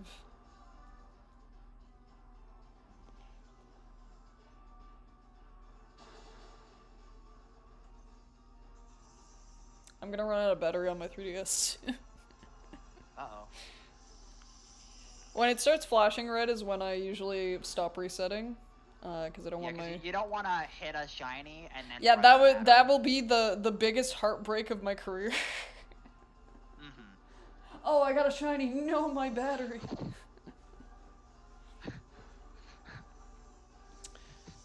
If that happens for my second type null, I will cry. I haven't set up the hunt yet. I've played through Gen 7 so much, and as much love as I have for Gen 7 shiny hunting, like, it's definitely the best SR hunting in the series currently. Doesn't make it easy. The story is so long, and there are so many mandatory cutscenes. It's a lot more apparent because you have to basically play the story twice for normal. At least it's the shorter version of the story because it's base Sun Moon, but it's still like super long. I think to put it in perspective, my playthrough of Moon was about 20 hours, and I was going very quickly through cutscenes because I already saw the story through my Ultramoon playthrough. The one thing that I don't skip when I replay Gen 7, or at least the base game, is the Lusamine boss fight. Like, that entire sequence, I do not skip it because it was cut from the remake. Oh, yeah. That's one of the things where I'm looking at a remake of a game and I'm like, I don't like this as much. I guess, especially because, like, it's not like it takes place in the future. It is a rewrite of the timeline. Yeah, it's weird. I kind of don't like it because you have all the build-up. You still have all the same beats building up Lusamine's character arc, but then you just never get the proper resolution and it feels weird. Yeah. Like, it's the whole point of the Neo-Lego sequence. It's like, is... I mean, granted, I've said it a million times, I'll say it again. Ultra Sun and Moon, if it came out in the era of Sword and Shield, would have been a killer DLC. Yes. Rather than a It should have been an add-on. It would have been a killer DLC. It should have been an add-on. Or, you know what? It would have been a great replacement post-game. Yeah? Because, like a DLC for post-game, essentially. Yeah. Like, yeah, or keep the Ultra Beast cleanup, expand on the Necrozma encounter, because the way that it is in base game is just kind of like, oh, this mysterious creature showed up. It's not an Ultra Beast, but it came from Ultra Space. What is it? We don't know. You could have it, like, the encounter, have it take place in the exact same place, like, have it bust through the Ultra Wormhole, the Altar of the Sun, or Altar of the Moon, depending on your game. Have it attack, like, because you have Nebby at that point. Most likely you have I think you're required to get Nebby to progress. No, you're not, actually. It's optional. You gotta talk to Lily before going to Tapu Koko. And then she'll give you Solgaleo or Lunala. But what you do is have that encounter that's in Ultra just take place. Have like a little thing say, we noticed an Ultra Wormhole opening at the top of the altar. We need to investigate to make sure there's no danger of Ultra Beasts infiltrating. Kind of like the anime, actually. The anime had a similar thing, where they were like Voltron or the Power Rangers, going to different spots where Ultra Wormholes had opened to kind of like subdue Ultra Beasts. Of, like, essentially screenshots, but like I know that they had like a very interesting like plot arc for that. Yeah. My favorite is, I think it's like the only 2 instances of shinies being canon to the main anime. And I like how they were used, because they're kind of there's one episode where Ash goes to an alternate, like, Ultra Wormhole reality, and he meets alternate Tapu Koko. And alternate Tapu Koko is the shiny Tapu Koko, so you can tell the difference between, like, the main one that fights Ash in the finale and the one from the other dimension. I like that they did that. They did a similar thing that I also love in the Zoroark movie, Master of Illusion. Because they have the beasts, but the normal beasts are illusions created by Zoroark. So in order to tell the difference between what's an illusion and what's, like, an actual legendary, the proper legendaries are all their shiny forms. So when you have the big fight sequence, all the illusions look like the normal colors and everything, and all the shinies are the actual beasts who have come to be like, hey, you're messing shit up, like, stuff's out of whack. I forget the full plot. I remember the Zoroark plot, and then Celebi is kind of there. I think it's like... You know, it kind of would have been funny if, like, hey, the Zoroark, no, the shinies are all the illusions, as a reference to the fact that cheaters will make a bunch of air Pokemon shiny. When I'm not a cheater, I just have way too much time on my No, hands. yeah. It's different. No. I'm not talking about you. I'm not talking about cheaters being the ones that use shiny Pokemon. I'm talking about the fact that Yeah, bunch of you shiny get like legendaries your sometimes impossible being, shiny team. Like before BDSP, it's like, oh, I have a full team of shiny Arceus. Yeah, sure you do, bud. I'm sure those like 6 Japanese and Korean events went very well for you. Actually, were they even released? I thought. Why do I think that shiny Arceus just wasn't available before BDSP? I don't know. I'm not sure. I thought no, actually I'm correct. There was no legitimate way to have a shiny Arceus prior to BDSP. Okay. Which is another reason I like BDSP, because they had the balls to not include shiny locks on Gen 4 mythicals. They unfortunately did keep Shaman and Darkrai as limited time events though, which sucks. Yeah. There's a reason I don't have shiny Shaman yet, and it's because I have not completed the Masterwork Research in Go, and I don't have Oak's Letter, so I can't SR it. Yes, I do have the Masterwork Research for it. It's the only one that I'm even remotely maybe going to complete, because I will say this straight up. Don't buy Go Masterwork Research. It is 100% a money laundering scheme. Like, the tasks are ridiculous if you are not heavily grinding this game. I do not hardcore play Pokemon Go. I come in for like community day, I come in for raids. I do not play enough for it to be worth it for me to go and get every Masterwork Research pass. Not to mention the fact, especially for shiny mythicals, there are much better ways to get them that feel like legitimate achievements for me. For example, rather than a big grind. Well, yeah, it's a grind, but it's a grind that I can do whenever. Like, home is not going to disappear anytime soon. The goal for it is just complete a living dex of X game. Okay, I'm flashing right now. I'm done with Gartana. But it's like, complete a Pokedex of X game. The event doesn't expire in home. So it'll be around for as long as home is. You can do it whenever. It's fully achievable with things that you can catch in-game. And it doesn't require you, it only requires you to maybe pay for Switch Online for trade evos. Or just have friends that have the game in your area for trade evos. Mythicals are not required for it. They are required for Magearna. If you want the special Magearna, you do literally need everything. But Meloetta, don't pay for the Masterwork Research. Do a living dex in SV. Keldeo, if they ever make shiny Keldeo in... I think they're also making shiny Keldeo in Go. Don't pay for the Masterwork Research.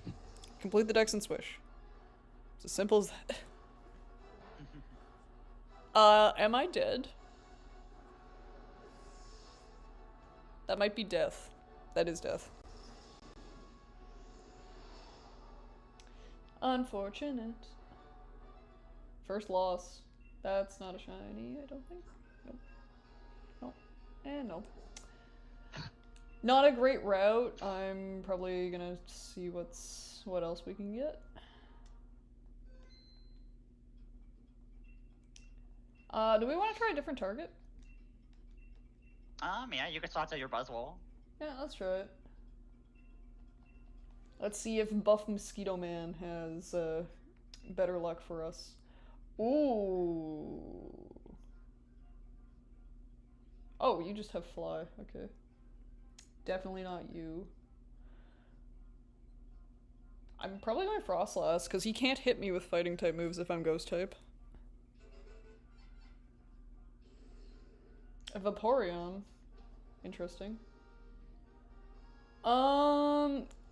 Driftblim. Does Driftblim have a flying type move? Oh, but oh no, that's quad weak to bug. Oh, fire. Actually, yeah, we'll go this way. I don't remember the Driftblim moveset.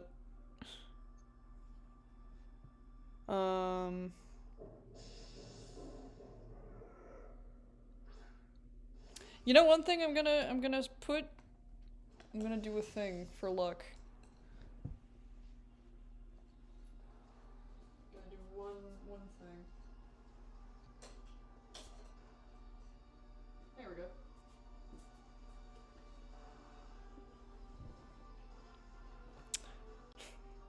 I put a friend in the stream. There we go.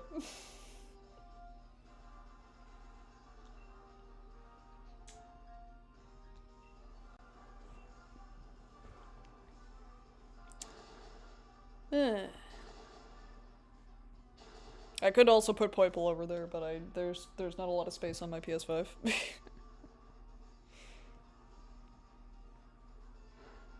And also Poiple's butt's a little too round. He doesn't quite, like, sit without support. Silvally just actually has, like, a natural little sitting posture. I also got Giratina on the other side of the room. He's just chilling.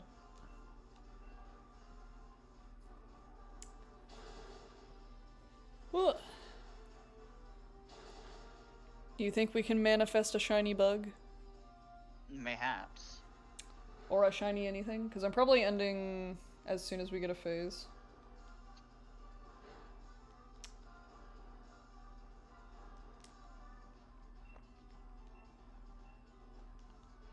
I just kind of want a shiny before the end of stream.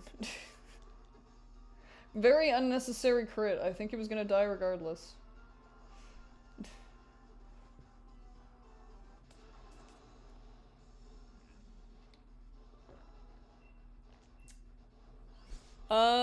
Unrelated to Pokemon, but related to upcoming things.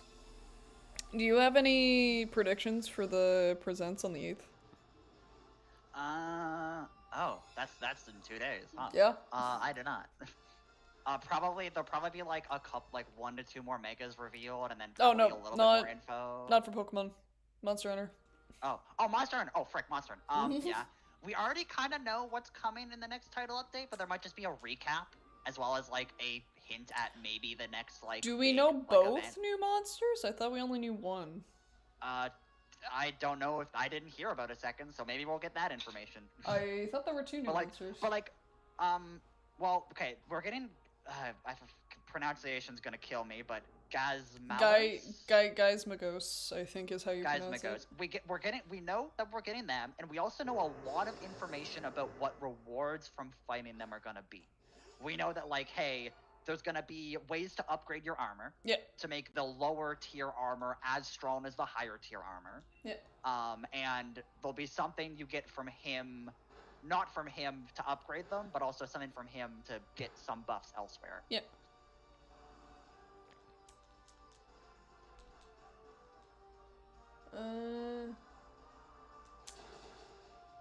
Ow, why do you know that? Why do you know Dark Pulse?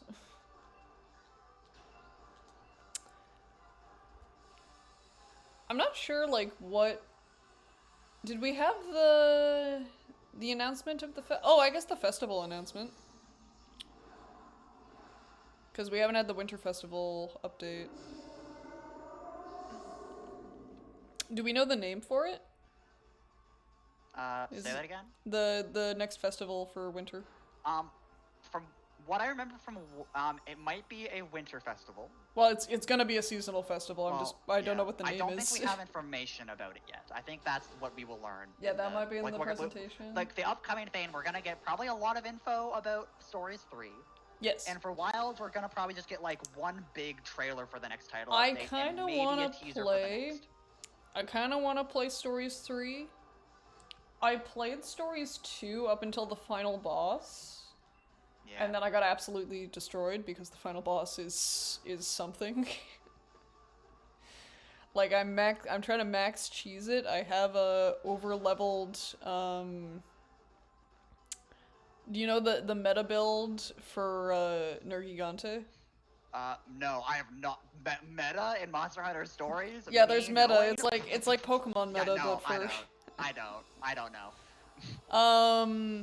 basically I am playing the game for the single player content. do you know Nergi's lore? Uh, Like about his regeneration and stuff? the funny cat dragon? No, that's Toaster. No. Oh no, sorry. No. I played World. I know Nargante stuff. Oh, I got some berries. Yeah. Hey. Oh, I chose the wrong path. Oh, I wanted that Hitmonlee. I guess Combuskin also works? Combuskin may... I'm sorry, I have full lives? How? Okay.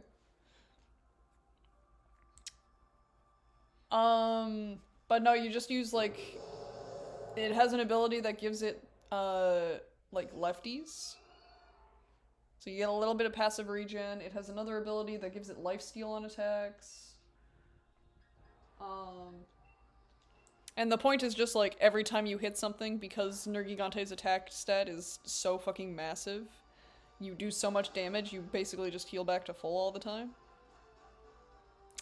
The problem with the final boss is when it hits phase 3, it does way too much damage and keeps wiping me because it gets like a bunch of attack buffs.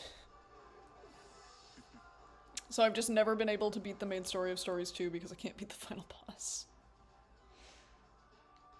But I want to play Stories 3,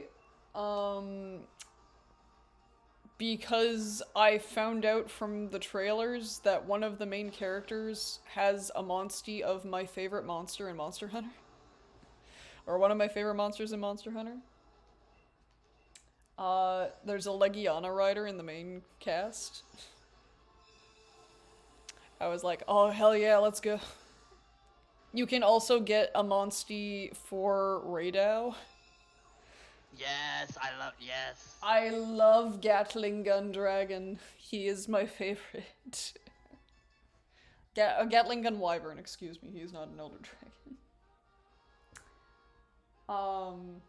Although if I'm gonna be honest, like the classification for what is and isn't an Elder Dragon nowadays is so bizarre. Cause like Jin Dahad is an Apex and not an Elder Dragon, and that will confuse me forever. Yeah. I think the thing is, Elder Dragons, I believe, the main thing that makes an Elder Dragon is they have something that cannot be defined by any normal, natural It's event. less they adapt to the environment, and the environment adapts to them. Yeah, and Jindahad is adapted to the environment. Yes. They have a lot of cool, like, He's adapted to the extreme cold by having, like, extremely hot thermals. For some reason, I forgot we were doing Buzzwole, and... Surprise! You know what? The Combuskin was actually smart. I don't know why I was complaining.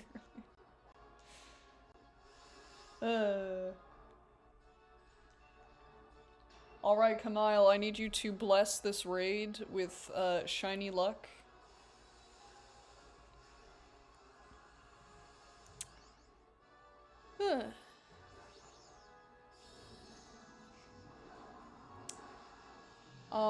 What else is in 3 that I've seen from trailers? Oh, Magnamalo is also in 3. Magnamalo is, like, really cool for a flagship. Unfortunately, until he got scorned in Sunbreak, he was immediately replaced as my favorite flagship of Rise Break by Malzeno because I love the Castlevania aesthetic. So Malzeno is just probably my... Can I call him my favorite Elder Dragon? Design-wise? Probably, actually. Like, he's kind of sick. Velstrax is cool, but, like, there's something just very fun about Malzeno fighting you with his wings, like, adapting to different types of... I guess Velstrax does this too a little bit, with, like, his jets. He'll turn them into, like, laser cannons. But there's something very fun about Malzeno just having the sword and shield wings, and then his sword wing kind of becomes like a chainsword almost because there's flexibility on it because it's a membrane. Like, I love when monsters have natural weapons like that. Not Necrozma. Like Arkveld too. Like, I love the heckin' chain whips that it has, like on the wings. Cool design choice. Actually, oh no, because then I have to think, is Arkveld an Elder Dragon? No, he's not, right? He's a wyvern. Because there was a big discussion about, like, the fact that Rise doesn't have, or not Rise, Wilds doesn't have a proper Elder Dragon outside of Zoshia, and even then it's, like, questionable, because Zoshia's an artificial Elder Dragon, like, it's not even a real... Like, and also all of the artificial monsters have the artificial tag rather than what their actual it's a guardian, tag it's would not be. actually an Elder, it just has the same power but also level. Thing is, the artificial tag replaces what they normally would have. So Guardian Rathalos is a I forget if it's like artifact or something. But rather than a flying wyvern. But Arkveld reverts to the base species in the postgame. Yeah, Arkveld reverts back to flying wyvern. Zoshia would realistically be Elder Dragon if it didn't have the artifact. I am terrified for Arc-Tempered Zoshia. I am excited and terrified.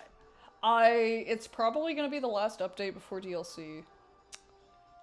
Yeah. Because we're done with Apexes after the next festival. After the next festival, we need Jindahad. Oh, yeah. We need Jindahad and we need Arkveld.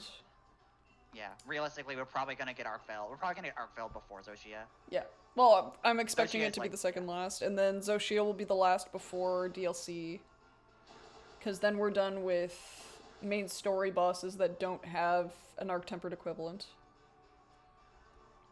Unless they want to do, like, the big DLC monsters. Like Lagiacrus. I'm not sure. That's where it gets weird, like, what do you classify then as, like, a main DLC boss? Like, would Geismagos then qualify for an Arc-Tempered because he's a final boss of 3U?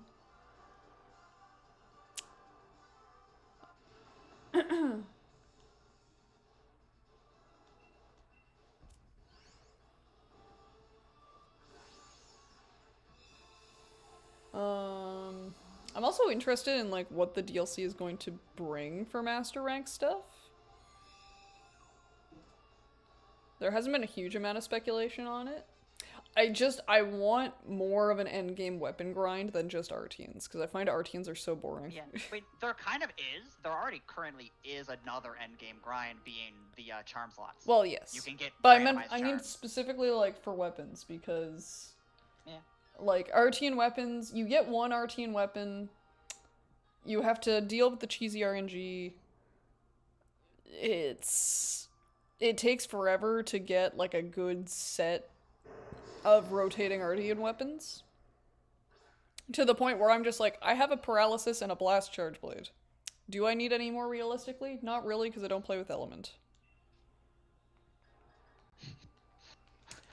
Unless your name is Savage Omega. And then I will play with Element exclusively because your Narcilla is a pain Yeah. in the ass. Yeah. When it comes to like incredibly high end like bosses, getting the like element to Yes. exploit them, it might be very necessary. Which Yeah. also brings me to Gazmagios, where its interesting gimmick is I believe it's dragon damage to remove its shell, and then it's actually weak to like fire or something. Oh, okay. So like you need two different elements to take advantage of its weakness, and that might be necessary, might not be. Okay. Um, what else do I want in I want a house in DLC because I actually went out of my way to go and complete the endemic field guide. So I have all of the rare endemic life. I am being slightly insane and trying to crown all of my fish, which RIP Pro Controller. You take the hit every time I do fishing. Oh. I fish like how you used to play that, do you know that one Mario Party minigame that's like the tug of war? Like one person's in a Bowser suit, they have like an insane strength buff. Yeah. Oh. I fish like that because it's the optimal way to get whoppers. So it's just become my default fishing strategy. And my controller might have suffered from that a tiny amount. Just a little bit. I do have the Platinum Trophy, though. Wilds is one of the few games that I have all achievements on. I think it's the only game that I have all achievements on PS5. I'm close to all achievements in God of War, but for some reason I missed, like, one Odin Raven, and I'm not sure where it is. So I'm missing it for... I'm missing the Eyes of the Allfather achievement. But, like, I fought the Valkyrie Queen... did all the main story stuff, all the side quest stuff. I have max upgrades. I should play through God of War. When did it come out again? Oh god, did the OG? No, it has to be older than that. It's 2018. Okay. I was about to feel old. I was like, wait, when did God of War 4 come out again? Cause like it's been a few years from Ragnarok. Ragnarok was like early PS5. So 2022 or like 2020, somewhere around there? I think 22. 22 or 23. And then DLC was shortly after that. Like the roguelike mode. But no, I need... God of War 4 is probably my favorite God of War. Ragnarok, I actually need to finish because I got walled early into it. Why did I give wise glasses to a physical fire type? Okay. Sure. But early game enemies in Ragnarok are like, hey, do you like weapon switching because of the new elemental shield system? That's kind of annoying because it limits how much damage you're able to do with certain weapons. So if you have a playstyle that caters towards more one weapon than the other, unfortunate, that just sort of does not work on very specific enemies. Like, for lore purposes, I kind of get it, but also, like, I do also understand, like, they have you start with the Blades of Chaos, which are kind of overpowered in 4. Like, they had to nerf it a little bit, otherwise you would just be way too strong in early areas. But late game, like, pre-spear late game, oof, oof. You're dealing with a lot of shields, and you just don't have the means to counter. I don't know. I like 4 where I can just kind of tactically do.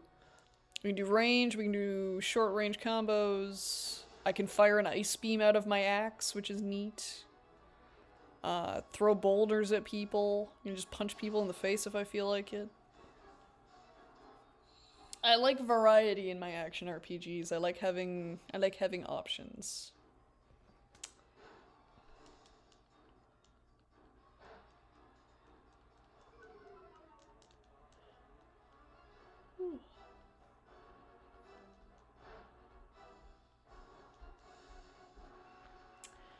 Oh, what are you rooting for the Game Awards, by the way? I don't know. There, um, a lot of the games that I think are going to win aren't inherently the games that I would want to win. Like Mm. I don't think Monster Hunter Wilds deserves Best RPG No. just due to how rough they've been It's handling all not. like PC stuff. Yeah, PC side kind of got the short end of the stick. I don't feel a lot of the technical issues on PS5. I do feel some of the rendering, but like the bigger errors I just never get. And that might just be because I'm playing on console. But also like compared to the competition, it's not that different. Oh, hi there. It's not but here's the problem. Claire Obscura 33. Shiny on screen, by the way. Oh damn, nice. Cap that. Take your bets on Buzzwole? Are we gonna have a double or are we gonna have a Shino? Nope. Shiny Weezing! Nice. I don't actually have this. And it's a normal Weezing too, so it's actually, like, rare in this region. Neat.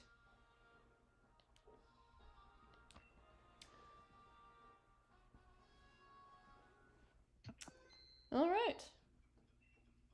And we'll keep a record of where we found Buzzwole. Well, I said I'd go until I got a shiny.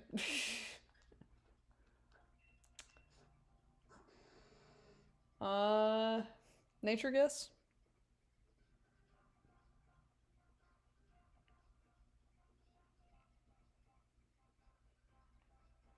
Or no? Is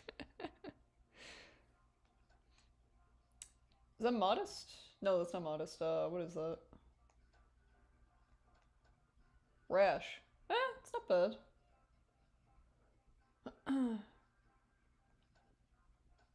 Cool. Don't have you. I like finding shinies that I don't have. Oh my god, your IVs.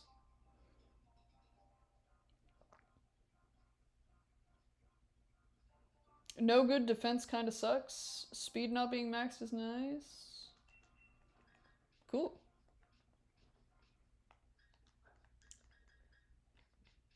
Well, that was Dynamax Adventures. Yeah. Generally what happens is you just keep going until you get the legendary shiny. You never lose, like, the legendary path so long as you keep it saved in your notes, so you can just, like, infinitely have resets. Do I want to make a camp just so I can, like, show this off, or just, like, have B here to sign off?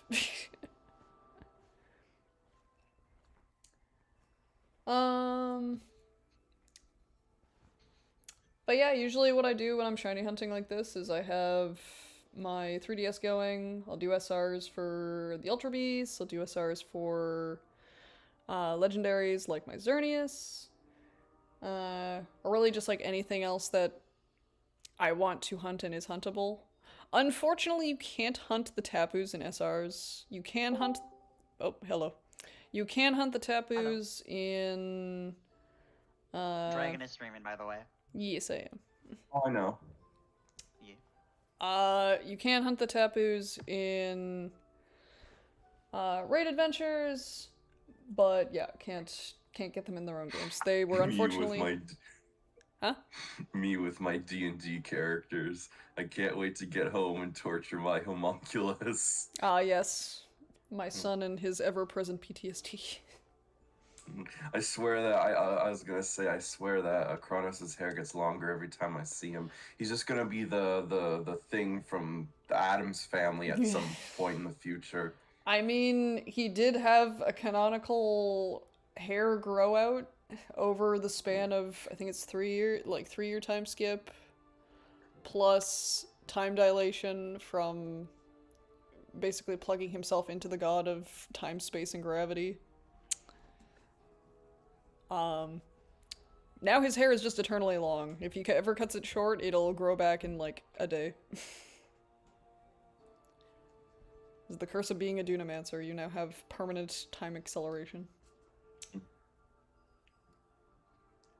Actually, I don't know. Do I want to say it's because of Zemus, or if it's because the entire fight with Eid leading up to that moment he was using haste, which is just accelerated time. So I guess the inciting incident was he accelerated time on himself for an entire battle, and it just grew out his hair. Sure, that can Poor be the guy aged 20 years in the span of 10 minutes. I mean, he can turn it back. It's just like the one thing that gets messed up with that is like memory, because like you're still a mortal person in the end. You're just biologically altering the age of your cells. I thought it was an ASMR. He is a Dampier ASMR. Dampier ASMR, yeah. Yeah. My vampiric angel boy. Anyway, that's where I'm gonna end that. We found our shiny. Did a good amount of DAs. I think that's a good stopping point for today. I may do more shiny hunting streams. I might do some VGC. I still don't have a working capture card, so unfortunately, I'm gonna have to keep streaming like this to do this kind of a setup from my Switch. Just having my phone be a remote cam for Discord screen sharing, and then having it full screen in my Streamlabs overlay. You still got a jank setup. It's still kind of jank. My capture card. I'll show it to the camera actually. Hold up. It's like this, like here. Yeah. Okay. It just won't like register. Like I have everything. It's just it won't pop up properly, and I'm trying to troubleshoot like to get it actually working.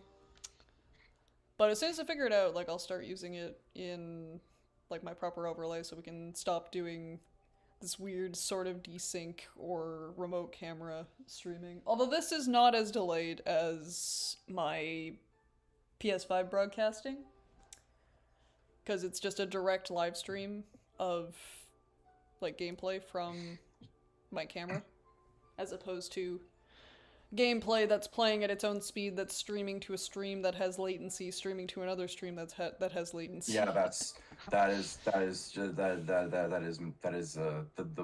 the jankiest way, like I said before, you could ever go about by It's doing the only it. way I can stream Streaming a PS5 without a stream. capture card. Streaming a stream. I could do it like this too, but I feel like, especially with Silksong. Oh, thank you, Switch, for dimming because I'm being idle. Especially for like Silksong, where me being able to tell what's going on is very important. I can't have like the stuff that I have currently in my line of sight blocking my TV. Because I need to be able to see my full screen, because otherwise I will get fucked up by random things. That's why I am, again, that's why I'm, whenever I'm watching your stream on YouTube, I'm always 10 seconds behind. No, it's not even 10 seconds, it's like a good 30 seconds, yeah. There's a little bit of a delay, yeah. Have you stopped streaming? Not yet. Give me a sec. Okay. So yeah. Thanks everyone for watching. See you next stream. Bye-bye.